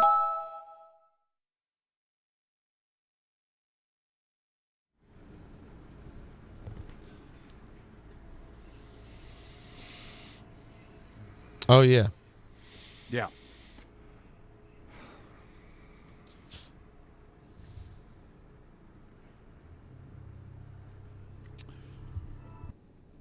One 1-800-919-3776. This Giannis story, guys, just I the more I'm just texting around to people around the league and stuff. Cool, man. Well, because everybody's talking. Well, because in the NBA, it's like the thing everybody's talking about, and it's amazing that the conclusion is that he just wants to play for the Knicks and he wants to be in New York, and a lot of other teams are like, would they get involved? And it doesn't sound like it. Like for the reasons like I just gave you, but everybody just knows like that's where he wants to go. It was the same as Carmelo. Carmelo wanted to play for the Knicks. He really didn't want to play for anybody else. He wanted to play for the Knicks. He said after the fact that as much as the Nets were trying to make the move and all that stuff, and he pretended to want to go, he would have taken the Brooklyn deal. He's like, oh, no, I was never going to take that deal. Like he only wanted to play at the Garden. He only wanted to play for the Knicks. But it was believable. This feels like that all over Brooklyn again. So so he'd be hurting himself to force something now. If there really is nothing out there to create any leverage, because now nobody would believe him if all of a sudden he said, "Oh, I'll play for the Heat." Sure, yeah. Then and they wouldn't buy it anyway. So just bide your time, man. You're not that far out of a play-in. I'm not saying it's a great situation, but don't you want to put yourself in New York with the best possible situation? Why force the issue? Now, the again, as the story from Shams goes, so he and his agent are having conversations with the Bucks about his future and discussing whether his best fit is staying, which we all know that's not the best fit, or moving elsewhere. That's something that they discussed in the summer that we've all talked about already. Like, we knew this was already a discussion in the summer. But it is interesting that, did he give the Bucks 20 games? Did he say, all right, I'll give you the first quarter. If we don't look like a team that can compete, then we got to open this up and revisit this again. I don't want to waste any more of my time. Because that's where we are. We're at the first quarter of the NBA season, and this comes out now. So, but here's the key. Is in this, so people always want immediacy, like, oh, this could happen any moment. And that's why I'm telling everybody to just pump the brakes. What Don's saying is exactly what I think is true. Because even Shams is saying a resolution to the talks, these conversations they're having. Like, what's the conversation, by the way? But the resolution is expected in the coming weeks, which will result in the idea of whether or not he's going to be available ahead of the February 5th trade deadline. Right. So, the thought that this could go down in a couple of days, I think this is more of take now the next month or so and see what teams or what deal you can make. And also let the Knicks kind of decide whether or not this season's going the way they need it to go or wanted it to go, or whether it's like, maybe we're not going to be able to contend. Maybe we should make this move now. Like, those are all the things I think are going to be in discussion over the next couple of weeks. But this whole idea of we're going to talk and decide whether or not I should stay or go, we all know what the decision is. Going. You already made it. And I don't see a scenario where it makes any sense for him or the Knicks for it to happen this season. Sorry, you blew your leverage, man. If you played this differently a year ago, and at least said that you wanted out, but you like Miami, you like what's going on there. If you created some leverage for yourself, but you didn't. You're telling everybody and their mother that the only place you want to go is the Knicks. So you can live with it. I feel bad that Milwaukee's not going to be able to get the mint that they're hoping for if there were some leverage and get teams bidding for each other. But no, that ship sailed already. Yeah. So now maybe that's the conversation they're having today, though, is we want to talk about what the future is. And, it may not be New York. Could it be somewhere else? Maybe he wants out more than he wants New York. Well, then stop. You have these reports that the Knicks are the only place he wants to go. Now, if you come out of those meetings, I think the most believable thing, Peter, and I'm not sure people would buy it, but more believable than, hey, I'll go to Miami or I'll go someplace else, is coming out of those meetings and feeling like I might stay in Milwaukee. No, they convinced me that they're going to try to make it work and get some pieces so we get back to being a championship team again. Right, Alan? I think that's probably, if you're trying to create leverage, that might have the most traction. The idea I'll just stay here? Yeah. I'm not saying that's any more believable, but I don't think anybody's going to buy another team. Here's why it's not believable. Because this is not something new. And I don't even mean that because we've already heard this in the summer. I'm telling you that this isn't new because there's been rumblings of this for the last couple of years. This is not new. Now it's coming to light now more than it ever has before, because anytime it was whispered in the past, it was shot down immediately. He kept signing extensions, like there was nothing going on. But from when Budenholzer was fired to they brought in Adrian Griffin, the coach, and that didn't work, and he didn't want to deal with him anymore. They get him out. They bring in Doc. They do the Lillard trade to try to make him happy. They were doing all these things to try to make him happy and make him want to just stay there forever. But there was always this sense from him that it wasn't going to be forever. Once he won that NBA championship, it was almost like that was his key out the door. And I've heard this from a lot. Again, you're in the same circles of a lot of people who know stuff, and it's anytime they see somebody that's connected to the Knicks, it's always like, oh, you're going to love Giannis. It's like, all right, whatever. So you keep hearing that. But I'm telling you, I always say where there's smoke, there's fire, and this thing has been smoking for a while. Let's on this. We're going to talk to the people. Let's hear from Chris in Wantagh. Hey, Chris. Hey, guys. I just want to comment on a few things before I get to my whole Knicks point. Don, the reason it gets done now is because Dolan wants it now and Giannis wants it done now, and the Bucks are just going to do right by Giannis. If this trade does happen, Alan, real quick, is it Cat and some other things, or is it Mitch and OG? I don't know. That's what it's got to work. The money has to work, and you cannot take in more. And that's why it happens now, because the Knicks want to get rid of Cat. We want to get. And I think listen, I just want to be honest. This whole I wouldn't say they want to get Chris. I'd be careful saying they want to get rid of him. They don't want to. For Giannis. If you can get an upgrade, you're always going to consider everything, right? If you can get one of the best players in the league, you consider everything. But I've been trying to make this call since Mike Brown gave the game away in Orlando, and I just as a Knicks fan who's been suffering for 30 years, it just feels like if we don't end up with Giannis, that we've closed this window ourselves thanks to Dolan. Because, Alan, you said all last year, in no chance in you-know-what should Tom Thibodeau get fired. And then he has the best season we've had in 30 years. And we hired a coach we could have easily hired to be his assistant coach. And that game in Orlando, when he pulled the players with nearly 3 minutes left, 13 points. Under 3 down 12. It was 13 minutes. It was 13 points, 2.5 minutes. I looked it up yesterday. And Jalen was pissed. Jalen was pissed when Tiz got fired. And you know what? All of this happened when we brought in Towns. We didn't have to bring in Towns last year. All right. Chris, just one key point here, because I've said this over and over again. The Tibbs's future with the Knicks ended with the exit interviews from talking to players. That's because that's it. That's where it ended. And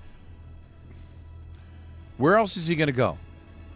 If he only wants to be a Knick, and the Bucks are willing to trade him, it's only a matter of when, not if. Yeah, the Bucks don't want to trade him. They're going to reach a point where they're going to have Well, they're going to have no choice. Right. And I don't think Dolan's going to make it happen now, You know you're going to get him in the offseason. Because that was the problem with the other thing that hurt Carmelo, right? They could have waited for him to be a free agent. But they couldn't wait because there was going to be a lockout, and that was going to change everything financially. That's why they didn't want to wait. Right, but there's nothing pending now. No. It just wait. Matter of fact, I think considering a deal like you said, it's going to be so hard with all the moving parts to make it happen now. Mm-hmm. That you might actually not be in as good a position in the middle of the year if you made the deal on February 5th than if you made it during the offseason. So you got a good team. You got a team that still reasonably can get to the NBA Finals without Giannis. So I don't think Dolan's going to be sitting there going, I got to make this deal now. No, his building's full. His team is relevant. They've got a chance to come out of the Eastern Conference as is. So why would Dolan be hot to do it now? It just doesn't make any sense for it to happen now, other than the news cycle where everybody brings it up because what else are we going to be talking about in December with the NBA? How do you think it got out? Do you think the Bucks put it out there? No, it's Giannis. He wants it out there. So you think Giannis hits up Wendy himself? No, it's through someone, through his agent. Well, I'm sure it's his agent or whatever. You know how this stuff works. Agent reaches out to Wendy and says, "Hey, buddy." It's or calls are made and you get a response that you're like, okay, there's something. Yeah, that's usually how it goes. And you want it because you want to get that conversation started again to put the pressure on the Bucks. That's what you're trying to do. A lot of this stuff is, like you said, stay in the news cycle. That is a real thing. Yeah. The Bucks are getting irrelevant. They're losing again. Like, it's kind of slipping away. Giannis not happy about it. Right. And when he's not happy, his agent's got to do something to make him happy. So, all right, let's get people talking about you. Let's get people putting out ideas, and let's see if we can accelerate the process, advance the cause, which we don't think it'll happen, but let's do this anyway. And that's what's going on right now. I heard it in the voice of the caller. I heard this being talked about on the morning show today, that this is not the same old Knicks. They're sitting in the catbird seat. They're going to get this guy. All right? You don't have to worry about somebody else swooping in, him changing his mind. The Knicks are a destination now, and he wants to be here. It's a new Knick world, okay? It's not the old Knicks that are going to find some way to screw this up, or if they do make the deal, they'll end up giving up too much, and they'll end up regretting it, like a lot of people felt in the Carmelo deal. No, they are in really good position. Just wait. And you know what, Giannis, you're in great position. You're going to go to where you want to go. You just have to be patient. What are we talking about here? It's December 3rd. You're They're only asking 2 a games player. out of the 10 seed. Like, you're not asking to make sacrifices here, are we?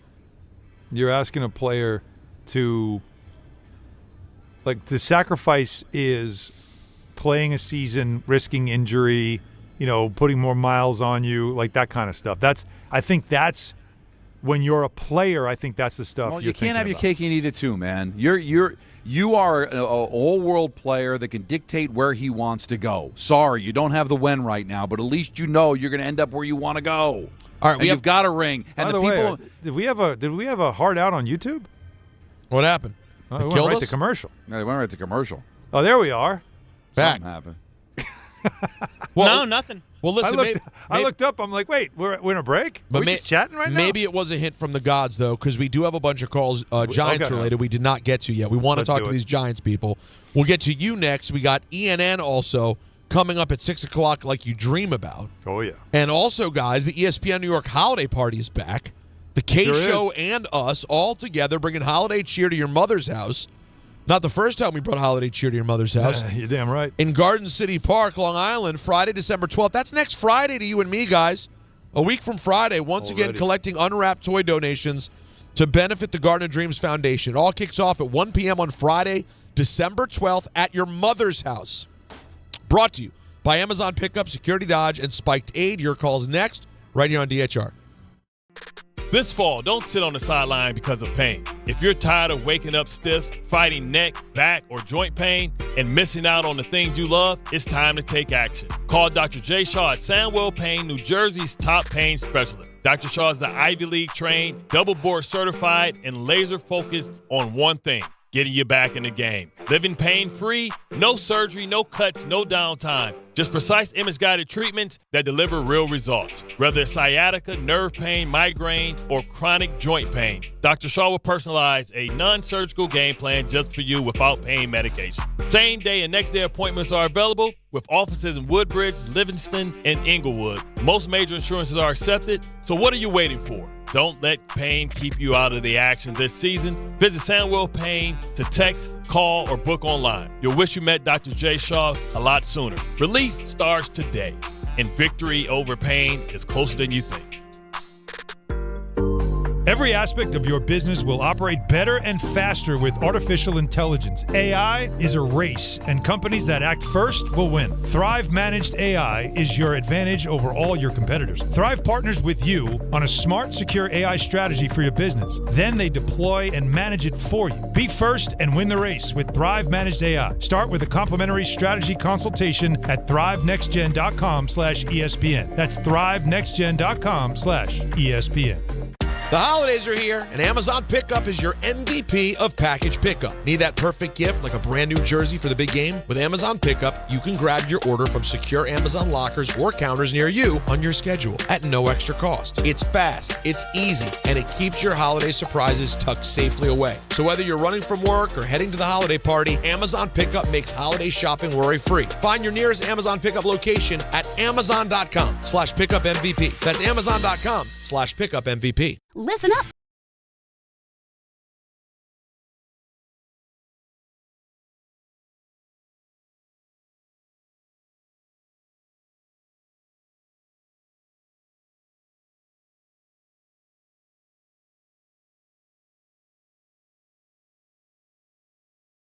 It's never ordinary at Bet365. Gambling problem? Call 1-800-GAMBLER. 21 plus only. Must be physically located in New Jersey. T&Cs apply. In-app only.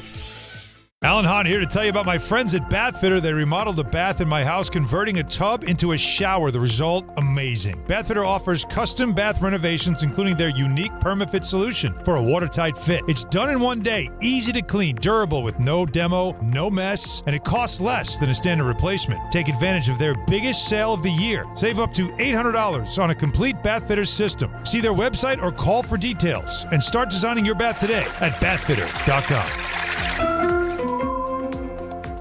For over 100 years, Slomin's has been your trusted partner in comfort. When it comes to home heating oil, we deliver more than just quality fuel. We deliver peace of mind. With price protection, automatic deliveries, 24/7 service, and up to 30 days to pay your invoice. Our dedicated team is just a call away, ensuring you stay warm and comfortable all winter long. Slomin's, New York and New Jersey's largest heating oil provider, proudly serving our community for generations. Give us a call today at 866-GET-HEAT or visit oil.slomins.com. Hey, fans! Welcome back to Fansville's Cheers and Tears. Oh. Okay, so like everybody deals with losing, right? To a rival on a last-second field goal. Whatever, it's fine. I'm totally fine. But I cope with losing with an ice-cold Dr. Pepper. Those 23 flavors are like so delicious. They totally wash away the pain of your college football team taking a big fat L. College football. It's a pepper thing. This college football season, show your school spirit every time you pay. Introducing college-branded Venmo debit cards. Rep your team on and off the field with custom school designs that let everyone know who you root for. Whether you're tailgating, grabbing snacks for the watch party, or celebrating a win, you can unlock 15% cash back at ESPN. 1 free year of Perplexity Pro and more. This college football season, score more with the Venmo debit card. Get yours now in the Venmo app. Learn more at venmo.com/collegecard. Max cashback varies. Terms apply. The Venmo MasterCard is issued by the Bancorp Bank, N.A. ESPN New York is throwing a holiday party you don't want to miss. Join us Friday, December 12th at your mother's house in Garden City Park. We'll be broadcasting the Michael K. Show live from 1 to 3, followed by Don, Hahn, and Rosenberg from 3 to 7, all while supporting a great cause. Bring a toy to benefit the Garden of Dreams Foundation and help make the season brighter for local kids in need. It's the ESPN New York Holiday Party, Friday, December 12th, brought to you by Spiked Aid, Security Dodge, Amazon Pickup, and ESPN New York.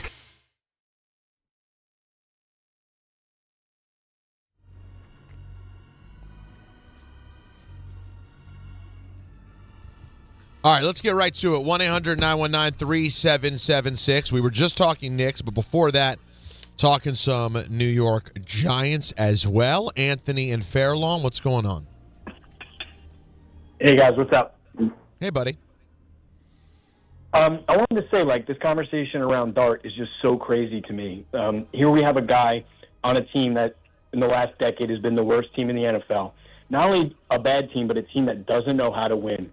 And that doesn't happen by accident. That happens because of lack of leadership and poor attitude. And here we have a guy willing in meaningless games to put his life and his body on the line to win, and everybody's criticizing for him. And it's crazy because, it wasn't that long ago where we would have celebrated athletes for this, right? And we would have said, well, because, Don, you're a little older than me. Imagine 10 or 15 years ago, an athlete got up on the stand, because I heard somebody on your station say, he's got to be careful because he hasn't gotten his $300 million contract, right? So imagine 15 years ago, a quarterback is at a press conference after a game, and they're saying, hey, why did you go out of bounds a yard before the first down? And he says, well, I got to be careful. I haven't got my $300 million contract. Well, yet. you're painting, murdered him. No, but that's not what we're saying here. He missed 2 games because he was in concussion protocol. It's about attitude. No, but he missed 2 games because it's about an attitude that the Giants need, that everybody is trying to You're painting a picture. You're painting a picture of him making business decisions for his money. We're talking about a guy's availability. The Giants won 2 Super Bowls with Eli Manning. He literally never missed a game. I'm talking about attitude. Real quick, I need a guy who's going to want to win. Anthony, real quick, God bless you. What did Jaden Daniels' great attitude get me this year? Season's lost. I get it. It got him hurt. Season's lost. No season. Season gone. Season gone. You have a quarterback. Last year? What about last year? He happened to not get hurt. But if the decisions aren't good and you make bad decisions, you may cost your team an entire year. It's a ridiculous point. Because we're not talking about a guy going to the podium and saying, well, I ran out of bounds because I got a $300 million No, you're painting a picture, a scenario that of course we would rip him for. Of course. But I've been covering football for since 1999. And I did the Jets for 16 years. And whenever there was a young quarterback that dove head first for a first down, the questions always were after the game, why did you do that? You can get yourself hurt. Not applaud him for going and getting the first down, because quarterbacks are fragile and they're so vitally important in this sport. And we already know his heart. If the Giants were contending this year, Peter, he would have been in concussion protocol and missed 2 games. And by the way, we already know you can watch Jackson Dart play for 2 quarters, and you know who he is. We know what his heart is. We know that the team follows him. You know it. The point is not about making business decisions because you're trying to get a bonus, but about trying to be able to have a competitive football season. And by the way, we're not killing him or insulting him. That's why it's a ridiculous book, because he was creating something about it having anything to do with his money or his contract. It has everything to do with his availability, because the next head coach wants to know, hey, we got a great quarterback here. Is he going to play 17 games, or is this great quarterback and the way he plays going to cost him 5 games a year and cost me a chance to go to the playoffs and eventually cost me my job? That is the conversation. Here's all I would say to the caller. You are praising him correctly for his enthusiasm and his physicality and willingness to play hard even in a season that doesn't mean anything in the standings. But you will also criticize him for not being available because he got hurt and now missed half the season and cost your team a chance to make the playoffs or anything else. You'll be the one saying, this guy's always hurt. Can't rely on him. Best ability is availability. So you can't have it both ways. Scatterboo is the same thing. But you knew Scatterboo was going to be short-term because it's reckless. That's what it is. It's just reckless, and you're just trying to get him to understand it. He's got to figure it out as the quarterback and understand that it's not high school and it's not college. Your value now is a business. And you're not good for business if you're not on the field. And you have to realize, as cruel as this is going to sound, they'll encourage Scatterboo to play that way. You know why? He's expendable. He's replaceable, yes. He's a running back. I hate it, but true. We're talking about a quarterback that you traded back into the first round to get, that you were going to pay at a different scale later on in his career. These are football. It has nothing to do with money. I love the way that he plays. But you know what? I love the way Patrick Mahomes plays too, right? He's got the same abilities. but he's figured out a way. I'm going to get out. Not only am I going to get out of bounds to keep myself safe, I'm going to draw a flag. All right. Like he's mastered it. Yeah. Let's grab a couple more people before ENN. Tim in Jersey City. What's up, Tim? Hey, good afternoon, gentlemen. How are you? First of all, thanks for taking my call. I'll be very quick. Peter, congratulations on your bundle of joy with the missus in your new house. Thank you, buddy. Don, why didn't you get this guy? You've been covering the Jets for 16 years. You guys both remember, how did Tom Brady get his start with New England? Mm-hmm. Remember they were playing the Jets? Drew Bledsoe rolled out with the exact play Dart did, and Mo Lewis cleared him out. God bless him, he's okay now, but he had tunnel hemorrhage, and that ended his career. Yeah, of course. It didn't end his career. It ended his Patriots' career almost. Effectively, it did. Yeah. He ended up playing like the next decade and a half as a backup. Played well. Yeah, true. Let's not say well, but he played. Football was played. The point is, and that wasn't even reckless, but yeah, finding a way to be able to keep these guys healthy is paramount. And listen, I know Eli had his limitations, but the one thing nobody could ever take away from him, he played every damn week. Yep. And that was huge. It's part of the reason he will eventually go to the Hall of Fame. Yes. It's because he was there. If he only played, if he was in and out, it never happens for him. Right. Now, Jackson Dart is more physically talented than Eli Manning. He has a chance physically to be a better quarterback, but he has to be available. Let's go to Mike in L.A. I think Don will like this one. Hey, Mike. Hey, guys, I got a quick point. Here we go. I'm not saying the Giants should do this because the kid's not good enough, but I think they should look into at least getting like a quarterback like Mariota or somebody else that can step in if this kid's going to play like this. But isn't Winston that guy? Isn't Winston that guy, Mike? Yeah, well, Winston's that. Maybe even better. It's just about him getting hurt. I love the way he plays, but, I mean, the league's the league, and even if he changes a little bit, guys get hurt. I don't disagree with you. I just think that they have that in Jameis Winston. How is Jameis Winston any better or worse than Mariota? They were both high draft picks. They're both probably around the same age. Yep. What he asked me was, should they draft a quarterback? That's what he asked me. Well, and I think he realized that he would have been screamed off. Couldn't do it. Yeah, he didn't want it. He didn't want the dots. I think I scared him off that point when I put him on hold. Is that what it said on the call? Yeah. Yeah, that's why I picked it up. I thought Don. I thought we might lose Don. He made a business decision. I think that they ate the same cake the vicar ate that Ozzy gave. A lot of hash, man. I like fireworks. Yeah, sure. Well, speaking of liking fireworks, am I losing you both at 6:30? I have to get over to the Garden and start pre-taping 6:30. Yeah. And what about you, Don? My typical 6:15 vehicle. So you're gonna ghost us mid-sentence. Hey, Don, how are you? Well, how do you? Let's talk about this for a second. How would you like it to be handled? Because we had a whole regime that you take vacation and don't say that I'm not here. True, and we all disagreed now it's with like that. I will say goodbye. How about when did that happen? When did that happen? Saying goodbye would be great. Just, all right, just that's not the just way we turn do off it. the camera and just split like you're mad at everybody. Anthony does not remember a time where. No, he was being sarcastic. Don't call attention to it. No, he was being sarcastic. I saw his face. Cool, man. That's Don. Thanks for playing. Yeah. Cool, man. All right, we take a break. I want to get to ENN early so I get all the Don I can get. Yeah, baby. And then we'll close out with Last Call Crew after that. But right now, ENN next, right here on DHR. FanDuel is the #1 sportsbook for same-game parlays. From points and rebounds to threes and assists, FanDuel is the best place to combine your favorite picks into a same-game parlay or track every stat live, all in one easy-to-use app. And right now is the perfect time to join because new customers get $150 in bonus bets if your first $5 bet wins. So bet on the players you love the way you want. Head to FanDuel.com/Rick to sign up today. FanDuel, official sports betting partner of the NBA. All in one easy-to-use app. And right now is the perfect time to join because new customers get $150 in bonus bets if your first $5 bet wins. Must be 21 and older and physically present in New York. First online real money wager only. $5 first deposit required. Bonus issued as non-withdrawable bonus bets that expire 7 days after receipt. Restrictions do apply. See terms at sportsbook.fanduel.com. For help with a gambling problem, call 1-877-8-HOPE-NY or text HOPE-NY at 467369.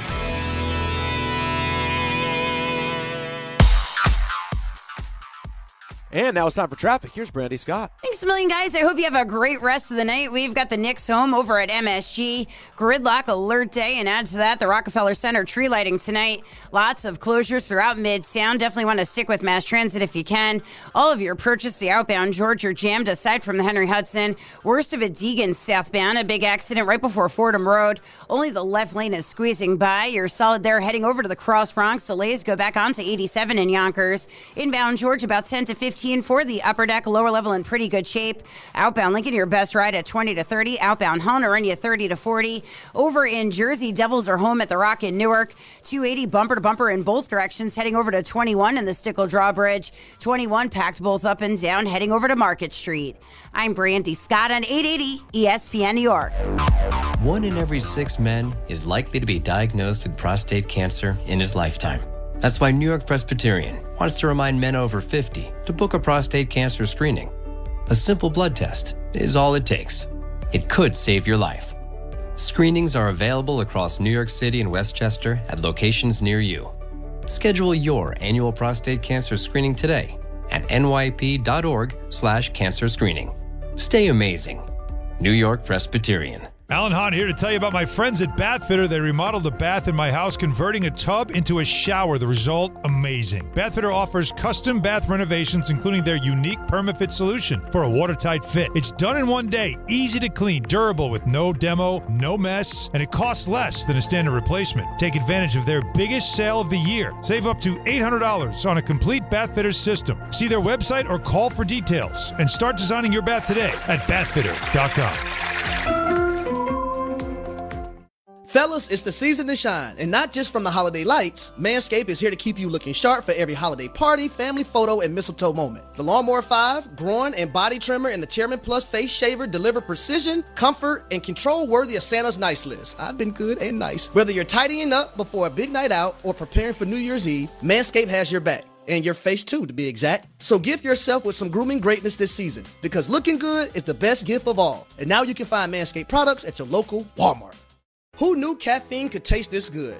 With 5-Hour Energy Shots, caffeine just got a serious flavor upgrade. We're talking big flavor, from watermelon to strawberry banana to sour apple. Packed into a tiny 2-ounce bottle, you'll get as much caffeine as 12-ounce premium coffee with 0 sugar and also 0 crash. And with 17 bold flavors to choose from, there's a shot for every mood. Find your favorite flavor in-store today or grab a variety pack online at 5hourenergy.com or on Amazon and give your caffeine a flavor upgrade. 880 ESPN, WHSQ, and WCBS-FM HD2, New York. A Good Karma Brands radio station.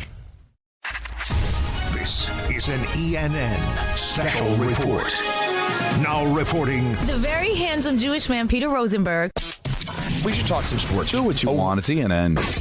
Peter Rosenberg!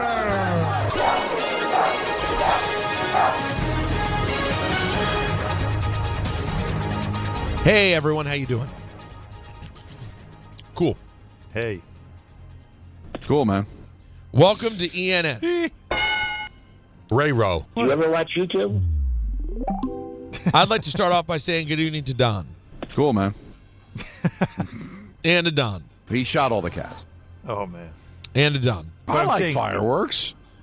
And to myself. There's an actual culture thing to believe. Excuse me. Getting Easy, emotional. right? Wow. Something come out? And to Maya. She talking? Mama? Wait, she said mama. Maya, can you say mama? That was the drop. That was it in its the beauty. Amazing straw. The perfectly timed. Just perfect. All right, guys. Well, little positive update here. Jets got a surprise today. Chris Boyd, who was shot in the abdomen outside of a restaurant in Midtown Manhattan a few weeks ago, surprised teammates by showing up at the facility on Wednesday. Popped into the special teams meeting. And everyone was happy. They had a moment, stayed much of the day, hung out with his teammates and coaches. So you love to hear that from what sounded like a pretty serious situation. Could have ended so much worse. Yeah, to have him, able to show up to the facility today, that's pretty cool. Mm-hmm. So We love to hear that. Now, staying in the foosball. The Cats weren't too happy, though. You know. He shot all the Cats. Yeah. Now there was no moment for the Cats. I'm just saying. What do you mean? Well, you know, like he was able to go back to the facility where he was happy. Cats never had that opportunity. He shot all the Cats because of Ozzy. You're talking about, you're comparing the shootings. Well, I mean, the one that happened here where the guy was all right versus the one where Ozzy murdered all the today. Cats. I'm trying to tie it all together. We had a list today, right? Oh, we sure did. What's going on the screen now? My God. A lot happening? You'll see it in a moment. Yeah, we got Don in and out. So we got Allen on the right side. Oh, boy. Now can we get Allen on the left side? Yep. There we go. That's kind of cool. That's more than enough Allen. I like that. Yeah, this is weird. That's way too much, Allen. So Don's list was craziest Ozzy Osbourne moments, and one involved a mass cat murder that I'd never heard of. Did not hear of that one. Yeah, that was a deep cut. Some would even say it was a strange poll. He shot all the Cats. I mean, a white suit and a pistol. He shot all the Cats. But it cool, man. The Chappelle bit. Cocaine's a hell of a drug. Is that? Wait. That was a good edit. No, listen. Yeah, I'm doing that live. Listen, here you go, guys. This is the Don LaGreca recap of today's show. Here we go. He shot all the Cats. Cool, man. He shot all the Cats. Cool, man. I like fireworks. Cool, man. So I like fireworks. I didn't have a clean day. He shot all the Cats. That's actually really sounds like a great promo. No, by the way, it's like a weird avant-garde dance song. It is. By the way, we need to. We have to do. We take Sprockets. You take the Stranger Things theme. Put a little like EDM beat. No, I don't even need that. You can either leave it as is or maybe pitch it up a little bit. Okay. And then you just stay on beat with crazy quotes from the show, followed by on beat Dons. Cool, man. And it becomes like a weird 90s alty kind of like. Yes. Like it does have that feel. Like Cantaloupe. I don't remember. Exactly. It's cool, like Cantaloupe. It's like or Cantaloupe. Right Said Fred. It's like you can't make sense of it, but it just becomes a thing. Yeah. If I had more Don drops on this page with the Cool Man, I would do more of it to make it work for you. I think that's homework. I think what you was just I put saying? something Cool together Man at 2 home. again. Well, like look. You can add anything to it. Watch how it works. Ambassador Johnson? Cool, man. He shot all the Cats. Cool, man. Maya, can you say mama? He shot all the Cats. Oh, damn it. I missed the Cool Man. Cool, man. Yeah, that's where Cool Man is. Cool, man. I really love the music of the open to our show. This should be the open. Is Stranger Things the show? Yeah, the why whole not? show? Why not? That's really what this show is. It's Stranger It Things. is Stranger Things. We fancy ourselves sports guys. You could take Stranger Things, add all Richard from Manhattan comments, followed by Cool, man. and it would work so well. Very underrated Richard call yesterday after you left, Alan. Oh? Where he made like 3 pretty cogent points, asked a question, and then kind of hang up and waiting for our answer. That means he we're was in for actually trouble like a the next legit quarter. caller. I'll hang up and listen? Wow. All right. That means I'll we're in take your for word it the next like 4 or 5 Oh, times. yeah, there's no question. I'll take your word for it. Well, it got overshadowed at the end of the show. drive a Dodge Stratus. But what I do. Yeah, there's a lot happening.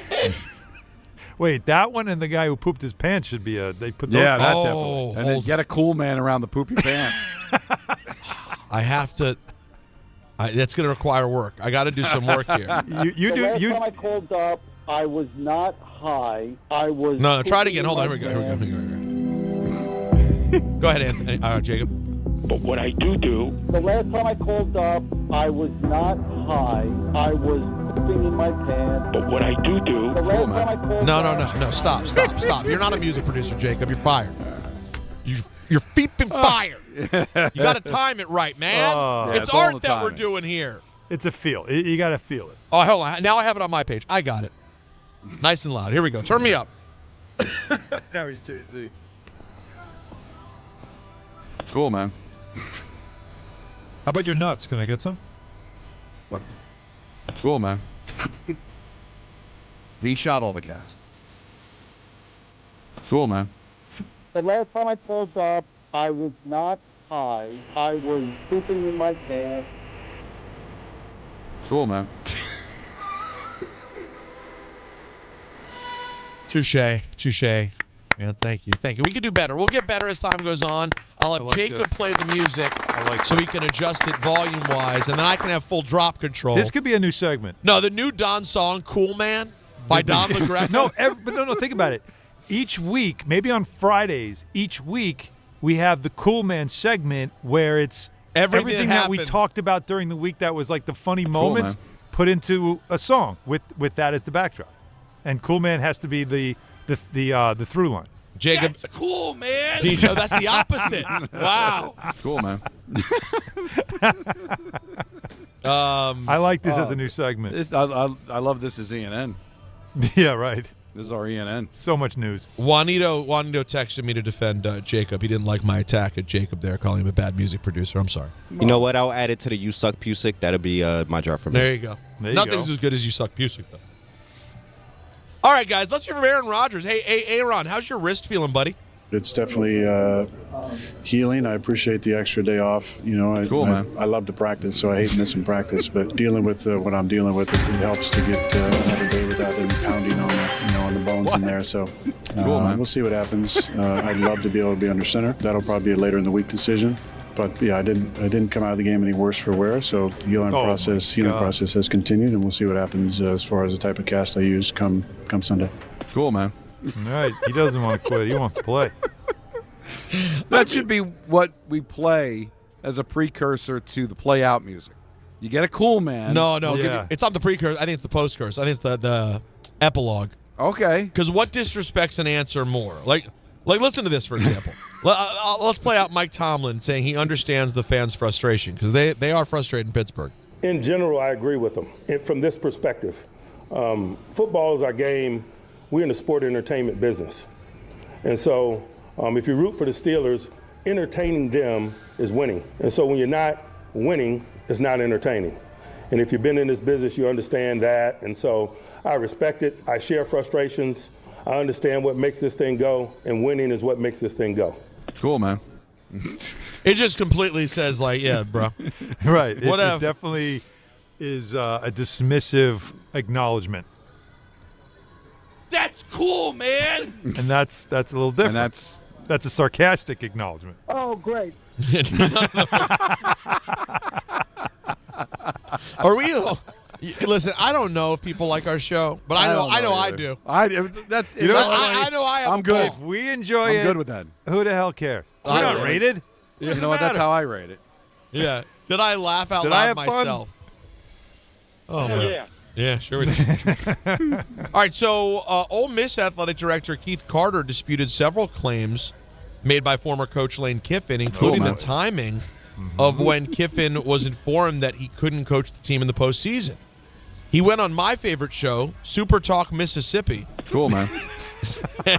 And Carter said Kiffin and his representative were told several weeks earlier that coaching Ole Miss in the college football playoff was not possible if Kiffin took another job.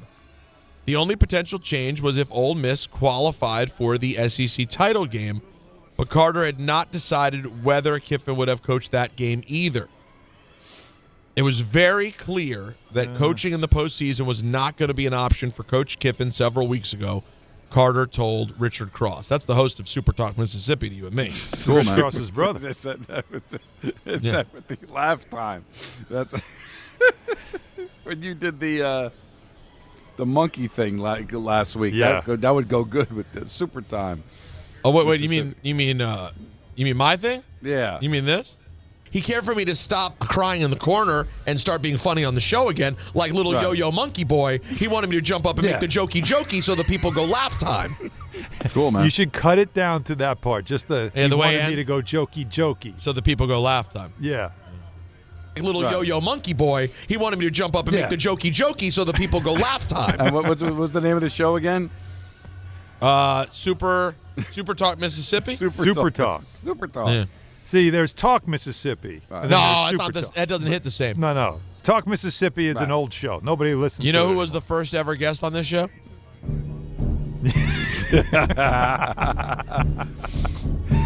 I bet he was. Oh, I never forget the day, the first time I got the phone call from the Honorable, the great, the special Richard Cross, one of the great hosts in the history of television. Is that Chris's brother? No. David's brother. Do they just call him Richard Cross, or do they have other? No, we call him Dick Cross. You're right. And his brother's nickname is Cross Dick. Dick Cross and Cross Dick. All right, guys, you could have picked it, and we did, in fact. Robert Kraft and Bill Belichick are finalists for the Hall of Fame. Can you believe it? You know what? Go ahead. Where'd Alan go? Oh, no, I thought Don leaves at this time. Why is Alan gone? I think he's on the floor laughing. Picking myself up. All right. Yeah, what were you to say, stop Don? with these owners going into the Hall of Fame? Like, what did Robert Kraft do that he deserves to be in the Hall of Fame, other than being a billionaire that owned a team that won a bunch of Super Bowls he really had nothing to do with? Yeah, you're not wrong. His money had a lot. All these, like Jerry Joe, all of them. Like his money had a lot to do with it, Don. That's not Hall of Fame, though. Hall of Fame money. Hall of Fame spending. Fame? I mean, it's a little ridiculous, isn't it? Well, I mean, let's see. Woody Johnson has spent the same amount of money. How'd that money do? All right, well, he doesn't belong in the Hall of Fame, but I just find it very funny that these are considered the greatness of the NFL. These billionaire owners that just happen to own a franchise, and they made one good decision, and they get to go in the Hall of Fame. Hey, hire Bill Belichick. Okay, you get to go to the Hall of Fame. It's a big decision. It makes the whole thing yo-yo. Goodbye. Oh. Talk to you guys tomorrow. Oh, no. I'm not. Cool, no, listen, it's time. You're leaving on that note? Yeah, why not? He shot all the cats. Cool, man. Cool, man. Don's out. That's great. Don Puck's out. By the way, when he acts like that, he's no longer Donnie Pucks. He's Don Pucks. Donald Pucks. Yeah, that's just not the same thing. We talked about it earlier, guys. What is happening now with this thing? Oh, no. It switched again? It's all over the map. It's a wacky. Alan just got so close. His face. Just, yeah, that's what I mean. Like I could actually check the nostrils. Any bears in the cave, everybody, before I go on television. I really listen. I know I haven't always been the most formal dresser here on the program. Yeah. But I don't wear sweat. Like the sweatshirt I'm wearing right now is like a Saturday. I mean, walking on in boxers sweatshirt. Like this is not a real item I wear out. But you are today. But I'm living out of a box right now. It's like we moved so much stuff. I don't know where anything is. There's too many boxes of stuff. You're just guessing. You're just you're just stabbing. And the first thing we had to do was deal with the living room and kitchen. So the living room and kitchen, it's like, well, we got to get. And the first thing was Maya's room. So Maya's room is the only room that's like basically fully put together. Like she immediately had a home that was comfortable. Right. Everything else is kind of chaos. And so the living room and then kitchen are like, being pulled apart here. At least, so it's livable. But yeah, I'm out of a box right now. So I keep looking up. I see handsome quarter zip Allen or today North Face vest Allen. Little vest, yeah. Not feeling great. Cold. Not feeling great about this Ali Roots of Fight sweatshirt I'm wearing. Lovely sweatshirt to wear on the weekend to the gym.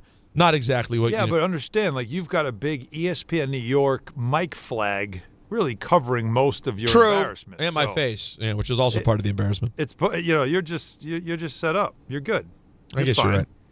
Meanwhile, Alan's so big and tall, the top of his head is cut out of the screen. I can't do anything about this now unless I just it's too late. It's too late. You're too tall. And it's too late. Now we talked about this earlier. Lawrence Frank, head of basketball operations for the Clippers, on what is going on with Chris Paul, who put up an Instagram story last night saying, "I was sent home." Chris Paul had a legendary career and is a legendary Clipper. We did not make this move because of our underperformance. He had nothing to do with that. I take full responsibility for our record. We are not scapegoating Chris Paul. We have many issues, and we're going to address each issue for our underperformance. But I do want to make it clear, we have great respect for Chris, for the career that he's had, and for his impact on the organization, what he did to help transform the franchise, and we're not blaming him for underperformance. How do you feel about that? Are you buying it? No, I think I am buying what he's saying as far as we aren't blaming Chris for the fact that we suck right now, but we are saying that he's not making it better. He's not helping the matter. And, again, the report that came out was that he and Ty Lue, the head coach, have not talked in weeks, and that he has been holding people accountable, which is translated to probably he's been, calling everybody out left and right. And people are like, dude, you're playing 15 minutes a game. Relax. I think it just was a bad fit. That group, that team, especially when it's led by a guy like James Harden who doesn't like to be held accountable, you just can't have a guy like Chris Paul in the room. So that's what you're dealing with. So they felt like, we have a bad locker room right now, and there's a bad vibe around the team. We got to remove somebody that's causing a lot of agitation. So I'm curious now to see if Chris Paul calls it a career, or if a team tries to trade for him. He's in a 1 year. It's like he's in a veterans minimum, but it's still I think $3 million, something like that. So, do they cut him and make him a free agent, or can they find a way to trade him? Because they're in the whole salary cap, second apron hell also. So it's just a curious story, but it should not be the way his career ends. He should not end this way. I got to tell you, it's a kind of sexy situation. There's not a lot of places that would be a sexy landing spot for him, but backing up here in New York, Alan, where we know we've talked about one of these specific issues for this team is you have a star player in Jalen Brunson with the way he plays the game at his stature. He's guaranteed to miss 10, 12 games a year. Yeah.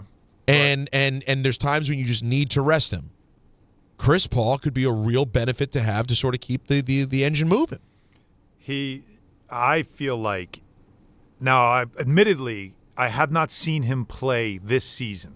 I haven't had a chance to watch and see, does he have anything left, right? Because sometimes, when they hit the wall, it's hit fast. But I think, in theory, he's exactly what the Knicks could use. High IQ player, smart as hell, great experience, great handle, understanding of the game. He's not going to play major minutes, but the minutes he can give you could be valuable. You need players like that for everything that you just said. And plus the relationship he has built in already with those who run this organization. The problem is location. His family's in L.A. He's wanted to stay on the West Coast because he wants to be able to be close enough to be able to go to L.A. as often as possible to spend time with his family. It's what he cares about the most. He doesn't want to move them. Playing in New York was never an option for him, despite the fact that Leon Rose was here and one of his closest friends. But is it different at the end? It's across the country, and I'd be away from my family. But you're right. Does this make him say, all right, you know what? If this is my last run, and I have a chance to help a team that has a chance to go to the finals, then maybe I'll just, for the next 6 months, I'm just going to dig in and do it. Maybe. I don't know. But he's been so steadfast on not coming here. And he said that playing at the Garden is special, playing in New York is something he always thought about. Those are all real things. There was a time years ago when he was in New Orleans, and it was Melo and Amari here, that he wanted to come here and join Melo and Amari. But they couldn't make the deal. It never happened. So he did think about it throughout his career. I just don't know. He's had a couple times, and then there was the Lakers situation that never played out. He's had a couple situations where other things were supposed to happen. They never did. Right. He's got 2 kids who live in Bel Air. Yeah. Apparently, they bought their mansion from Avril Lavigne for $8.5 million in 2012. Little factoid for you. Nice. So we'll see what happens. That'll do it for ENN. There you go. On this Wednesday evening. And a lot of fun. This one was very entertaining. Very entertaining, very funny, man. ENN. So I appreciate that. Now, what we're going to do is say goodbye to Alan. See you, everybody. Take care, buddy. I like fireworks. He's off to do his MSG duties, and I'm going to open every phone line at 1-800-919-3776. We have Ed who wants to give us the history of different strokes. Who knew? And we will talk to you about every single subject that's on the table. Whatever it is, I'm here for you the rest of the way. 1-800-919-3776. It's Don, Hahn, and Rosenberg. This is DiPietro and Rothenberg. That was as bad as it gets last night. Dart's going to go and get popped. You need to adjust the way you play. I'm going to keep playing aggressive. I'm not going to just change how I play the game. You've been in the blue tent how many times already? What might have worked for years in the past will not work now. I played like this my whole life. Turn on my high school tape, turn on my college tape. It's not like a shocker to anybody. How maddening is this guy? This is DiPietro and Rothenberg. If I just turn into a complete pocket passer, that's just not how I want to play the game. Morning Start with DiPietro and Rothenberg. Weekdays from 6 to 10 on ESPN New York and streaming live on YouTube. Your ambition just met its match with Robinhood.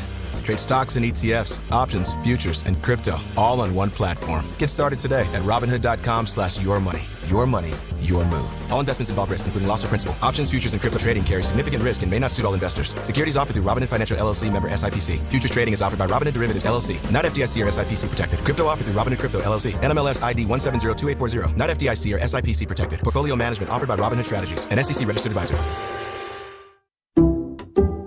Some people just know you can save money on car insurance by checking Allstate first. Like you know to check the weather first, before wearing face paint to the game. Bro, your Go Cats is dripping into your nachos. Oh, and now paint is in my eyes.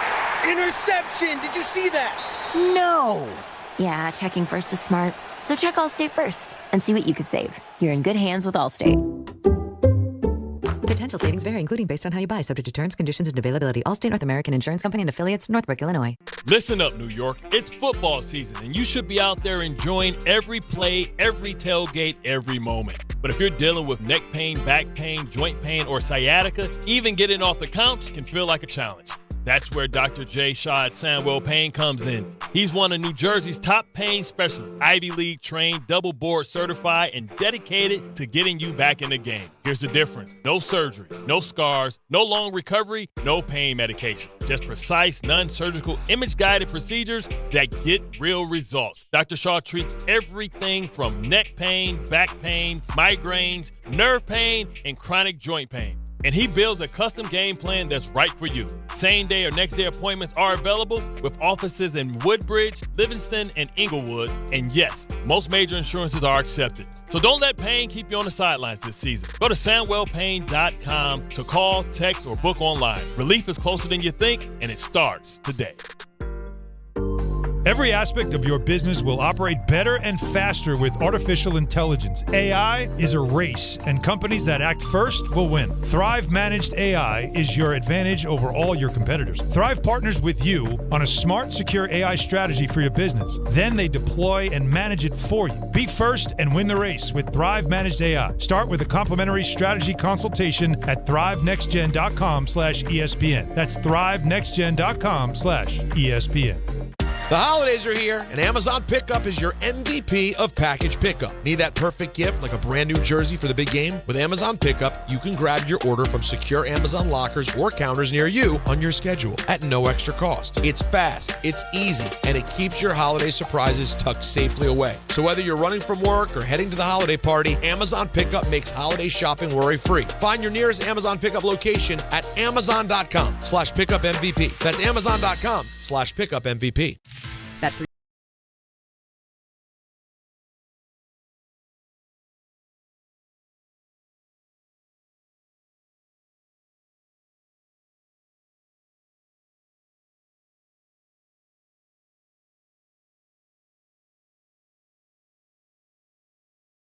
$365.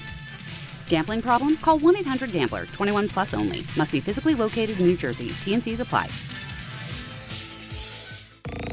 Dave Rothenberg here to tell you about my friends at Bathfitter. They converted my kid's bath to a shower and did an incredible job. They offer custom bath renovations, including their unique PermaFit solution for a watertight fit, and it's done in just one day. It's durable and easy to clean with no demo or mess and a lower cost than a standard replacement. Take advantage of the biggest sale of the entire year. Save up to $800 on a complete Bathfitter system. See their website or call for details and start designing your bath today at bathfitter.com.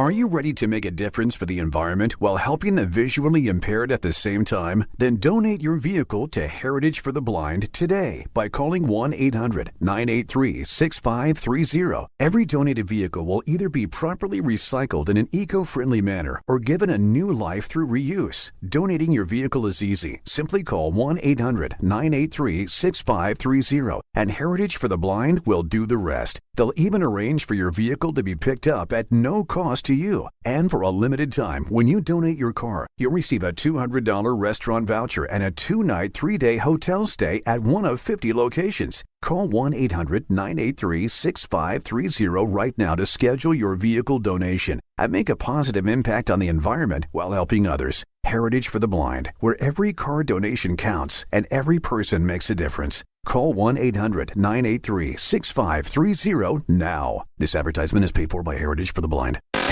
This is the Michael K. Show. Let's just look at numbers. We're all into numbers, right? Since he became the GM of the Giants, they're 20-43-1. 20-43-1. They're 5-20 in their last 25 games. This guy put the team together. He spent $215 million in free agent money during the offseason. How's that worked out? It's hard for Joe Shane to flash his resume. Yeah, he's got to come back. The Michael K. Show. Weekdays at 1 on ESPN New York and streaming live on YouTube.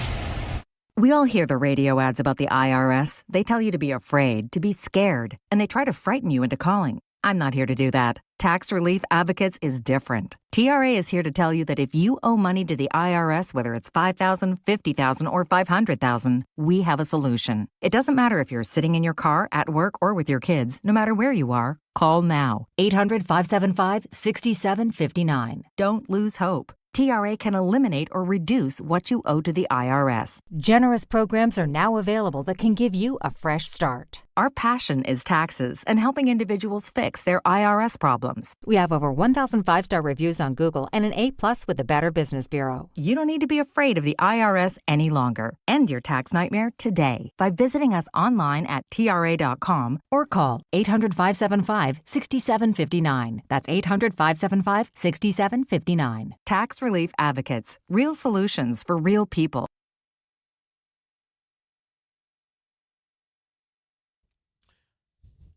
Really? Why are you playing Redacted today? Nas and Redacted. No reason. You know, I was never a fan of Hate Me Now. I've never liked the beat to Hate Me Now.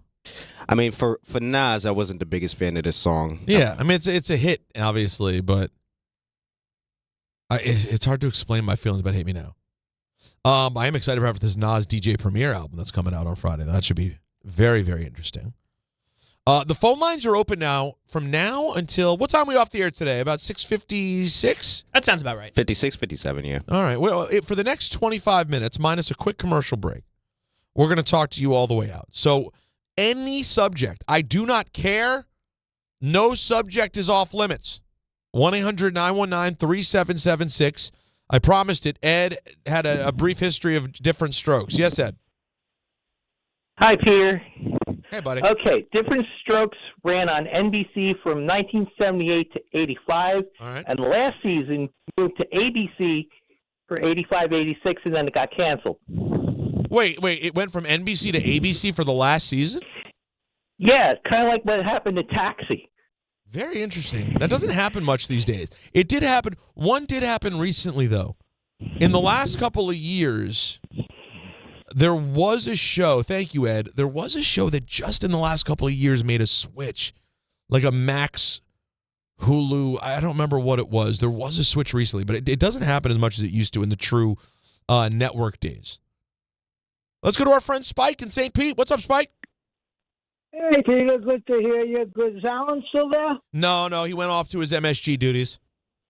All right. Well, I'll give you credit for the win last night. Your coach out-coached our coach, who seems a little too chummy with the players, a little too likable. Nice guy, speaks well, very properly raised. But I don't like these coaches, and I still can't figure out why Tibbs was let go. Sounds like Dolan had a hair across his rear end or something, because he got the team into the playoffs 4 out of 5 years. But Missoula brings in the kid from the Spanish League, brings in a couple of nondescript players, and that is Jalen Brunson all over the place. Mike Brown, could you take him out of the game and give him a blow? And Jalen Brown was offset by Mikal Bridges. It was a terrific game. And the Celtics have that instinct and that championship pedigree.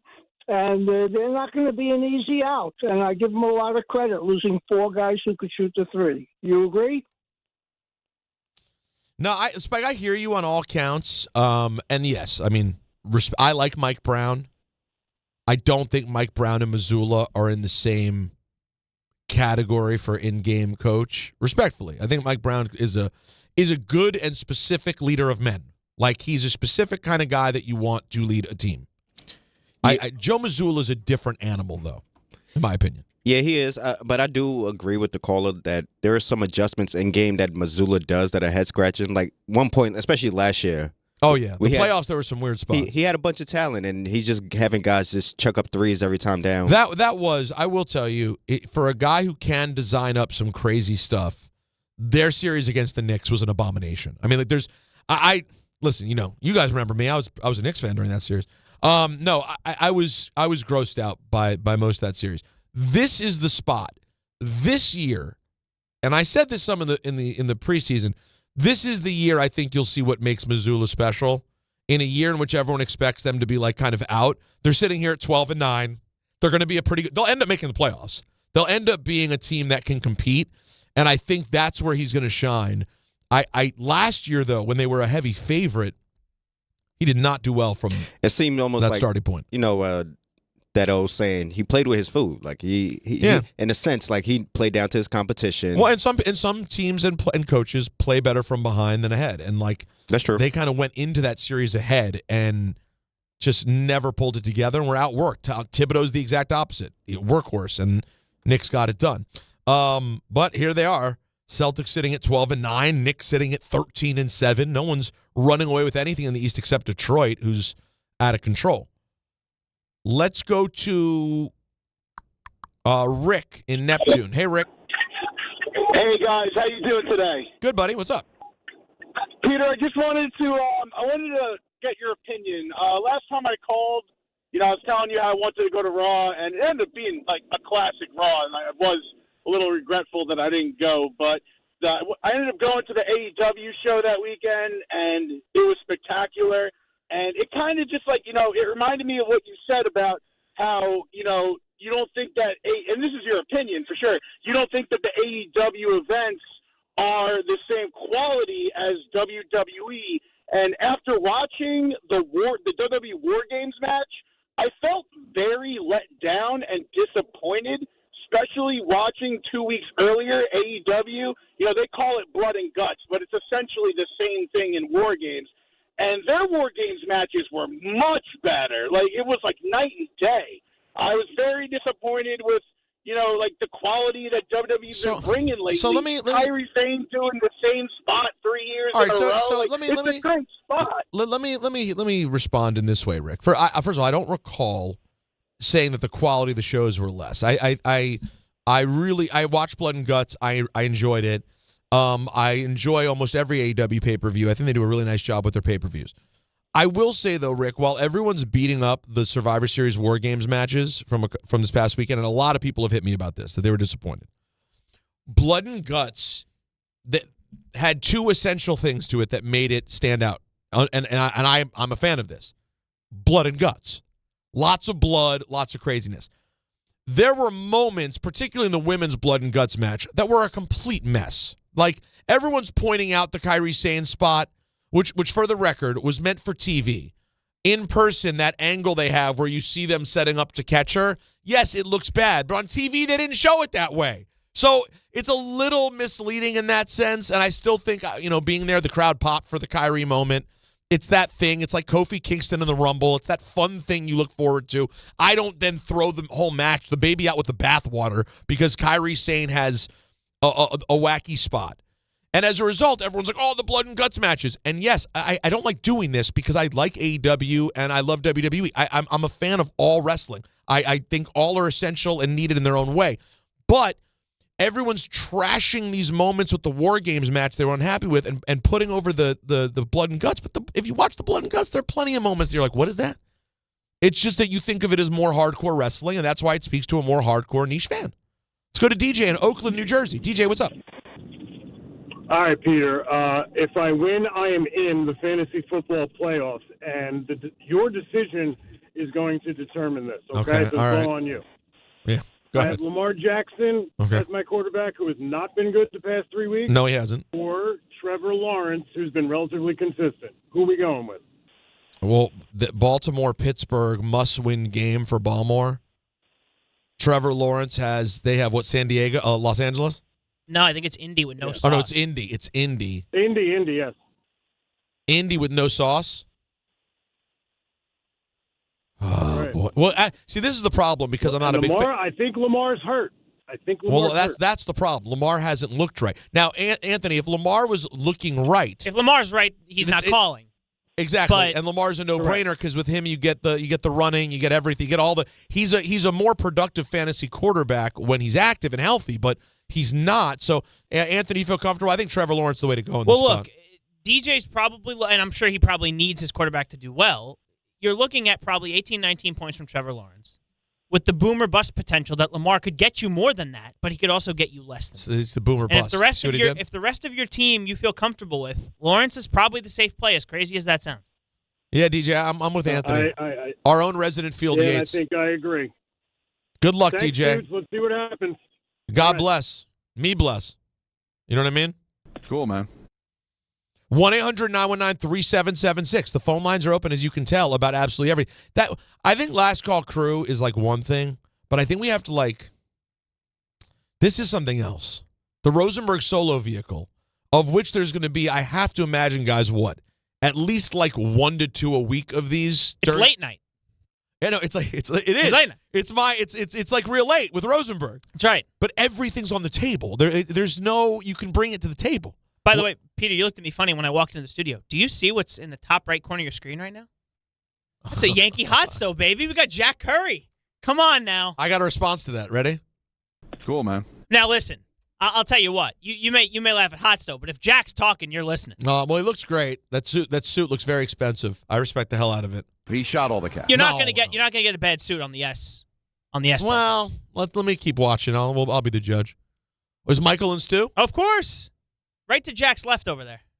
Do you know Michael texted me yesterday to try to schnurr from the NHL store without being there? What? Yeah. He goes, by the way, Rangers size XL. But I'm not kidding. I went, you're not even here anymore. You don't even go to the show anymore. You don't even go here anymore, bro. Still trying to schnurr. Let's go to Danny in the Bronx. What's up, Danny? Yo, Pete. All right, so listen, this is about WrestleMania for the next couple years, okay? So listen, we have, and all my wrestling fans, tap in. We got Vegas next year. After that, I think we have Saudi. And then we do, that's right. Yeah, Indianapolis is supposed to get a WrestleMania. I believe that's right. Part Yes. of that deal. Mm-hmm. So now, me being from the Bronx, my whole life, I think it's time that we had a real New York WrestleMania at Yankee Stadium. The same way they're doing it now. Late April. I know the Yankees are back, but if they're, you. But how could they do it? How could they do it? They would never do it between Yankee games. It requires too much. Like even with a road trip, they can't do it in season. There's just no way. No. Oh, okay. Yeah, they can't because okay, even if they were gone, even if the Yankees are gone for the most the Yankees are ever gone for is what, guys? 8 days. It's a lot. It's a lot. I mean, the amount that they'd have to do to do it, and the field would just be destroyed. I'm not sure how long the setup. And that's Mania. and you know how they treat Yankee Stadium. I mean, it's like doing it in a mausoleum. Okay, they don't. This isn't any regular baseball. This isn't the Yo-Yo Petco Park with the Padres. This is the Yankees. If it's not coming to Yankee Stadium, please no more MetLife. Please. Well, listen, I'm not the biggest MetLife for Danny. I'm with you. Yeah, I like MetLife for other things. Well, congratulations to you. I don't like it for anything. Thank you, Danny. Yes, Anthony. Well, by the way, Yankee Stadium, all due respect to it, it's probably not big enough for what WWE wants to do. Well, if they did 2 nights, you could still do nearly 50 a night because you're putting people on the field too. Yeah, but you filled MetLife Stadium. Right, for 2 nights, which I get it. But the thing I always want that they're never going to do, never. To me, the dream would be because all these things are expensive now anyway, right? 2 nights, Madison Square Garden. Oh, come on. You could fit 20 in there. These days with wrestling, you could probably do up to like 22. I know it's not 80. But you could also, I hate to do this to people, they charge an arm and a leg, right? They make it a very expensive ticket, but you ram pack MSG. Do you know what it would look like in there for WrestleMania for 2 nights? Like the level of electricity, I get it. You're losing gate and they'll never do it. But it would be so special to go back. Maybe for 50, like for 50, that would be so cool. And it's crazy that 50's in range. Listen, they do it for 50. I'm in the building. I am schnorring my way with Rosenberg. You're finding a way. Oh, I'm finding a way in the building. I don't know what they could charge for tickets to make it worthwhile. But WrestleMania 50, which is shockingly like 8 years away, which is just insane. I mean, you want to feel old. The fact that I watched WrestleMania 3 when it happened and I would be at 50 is a terrifying thought, but it's coming up in not that long. 1-800-919-3776. Wrestling questions, hip-hop questions. How about this? Knicks, Giants, Jets questions. All on the table, whatever you want to discuss. It's real late with Peter Rosenberg. We're taking you up until 6:50, 6:57 before we get you ready for Knicks basketball right here on ESPN New York.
Virginia, and North Carolina. Drink responsibly. B21.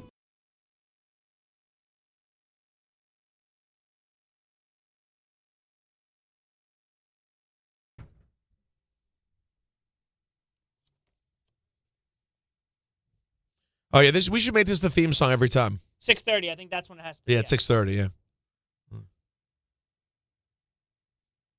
La, la, la. My album was such a slept-on banger. It's crazy. No, it's honestly crazy.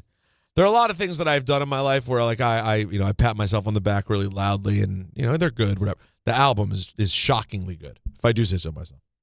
Game Time, brought to you by Tullamore Dew Irish Whiskey, because when it's game time, it's Tully time. Knicks and the Hornets. Oh, I'm sorry, Don, I cut you off. The Knicks and the Hornets right here, 8:80 at 7 o'clock. Don's Devils and the Stars at 7 in Jersey, and the Nets and the Bulls like you dream about. And by that, I mean don't. 8 o'clock. Tullamore Dew, the original triple distilled, triple blended, and triple cast matured Irish whiskey. Be sure to grab a Tullamore Dew. Try the new Tullamore Dew Honey during today's action. Glasses up to enjoying Tullamore Dew responsibly. Phone lines are open at 1-800-919-3776 for whatever it is that you want to discuss. It's something else I was just about to say when I heard the sweet, sweet sounds of that Real Late album. Let's go to Sam in Brooklyn with a random question. Hey, Sam. What's up, guys? What's up, Rosenberg? Where's the lie about your first album? I don't know it. You're telling the truth about that. Oh, and, thank and you. where's the second one? That's what I wanted to know. Thank you. I appreciate no, I have a question about Cabin in the Sky. Oh, real quick, Right? hold on. I remembered what I was going to say now, real quick, before I get to your Cabin in the Sky. Did you guys see today that McAfee, he announced he's dropping a song on Thursday? What the hell does that mean? Dookie. He has a song called Dookie. Yep. I don't know what it means, but, I mean, he's stepping on your toes now. Well, by the way, if it's about Duke, does that mean him and I have problems? I mean, if it's about Duke, I think you need to get on the remix. That's that. By the way, what is he doing? Is this do we think this is legit? This is weird. Give me on Spotify. Yeah, no, he's putting it out on streaming services, a song called Dookie. Okay. We'll see how that goes. Sam, sorry. Cabin in the Sky, De La Soul, yes. Well, I just want to say I can't wait to see the documentary I Hate Pat McAfee. But if he's going to produce well the done. Dookie Well song. done. Thank you. Cabin in the Sky, how did you feel with the intro? And what's your favorite song on the album? Great question. I loved the intro. It was such a creative and such a very De La thing to do. To have everybody there, doing like a school attendance type situation. Yep. I thought that was amazing. Hard to pick a favorite song. I would say right out of the gate, You Don't Stop is fire. I would also say NF, the DJ Premier one with Black Thought. I love that one. Is fantastic. And how many mics go old school source rating? How many mics? That's a great question. If you go old school source ratings, how many mics for the De La? Between 4 and 4.5. Yeah. What about you? You agree? Yeah. No, definitely. I think in terms of like hip hop, adult like grown up hip hop. I mean, it's up there. It's going to be a classic. No, I will. I think. You know what? I put it in the category with Tribe's last album, which I thought Yeah, was... exactly. I was thinking the same thing. But I felt like the Tribes was a little harder. Maybe not a little more upbeat. The De La... Because I think this one was done with Dave, he'd been gone. He's gone for a while, right? Well, yeah, some of it... even though he's on it, even though Dave is on the De La album, there's also songs where he's already gone. Whereas the Tribe album, Fife was gone when it came out, but the album was done. So yeah, it's very interesting. But it's a great time to be an adult who loves hip hop. There's a lot of cool music that comes out here. Let's go to Billy, who wants to talk a little Giants. What up, Billy? Hey, Peter. Thanks for taking the call. How are you, man? I was just gonna say I'm doing all right. I just I find it a little suspect, especially after him missing the meeting the second time, about that story with the therapy, whatever, with red light treatment, whatever he was doing. I just Didn't I don't really age buy it great anymore. I feel Didn't like age great. So yeah, no, it doesn't age well at all. I just think that I don't know. I think he was actually sleeping during that meeting now, and they just covered it up the first time, and now they're not really doing that. Yeah, I hear what you're saying, Billy. It's kind of hard to look at it a different way. I mean, I was right there on the, hey man, he told us, he gave us a reason why he was late for a meeting. It sounds plausible. Let's not act like he was out there, getting in trouble. Now you're hearing teammates saying, no, this has been a problem. That worries you a bit. That's a little disconcerting if that's repeated. Now, here is Abdul Carter asked about teammates saying he needs to grow up. I take it. The guys who say that is guys I look up to, guys I respect. So if they say something like that, I'm going to look at myself first, like, all right, what am I doing? How can I get better? And prove to them that I can earn their respect and, like I said, grow up and be who I'm supposed to be. Not mad at that. But at the same time, you hope this isn't repeating, over and over again. Now, DJ John, a.k.a. DJ Juanito, sent me an interesting thought with our WrestleMania conversation. He said if it's done, and it will be done by WrestleMania 50, he said, what about Etihad Park in Queens, the NYCFC stadium they're building that's going to be like state-of-the-art and beautiful? Now, it's only going to hold 25,000, but that's such a fire capacity because now 25,000 capacity, though, at WrestleMania is higher. If it's 25,000 for soccer, for WrestleMania, you might be able to get that up depending on the style that they do because you have the whole field. So you might maybe get 30,000. That's what I was thinking. Probably like closer to 30. So 2 nights would be 60,000 about. Yeah, I mean, it's still lower. It's just the problem is now they're so used to doing a football stadium twice. Someone on YouTube suggested Central Park. Oh, that would be on the Great Lawn. That would be crazy. Crazy. Also probably not doable. No. But also crazy and kind of funny.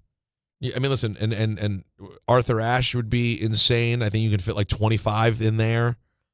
Would look insanely cool, but I just don't see it happening. Again, all of these things are sort of wishful because they're just going to be at stadiums. There's too much money for them to pass up.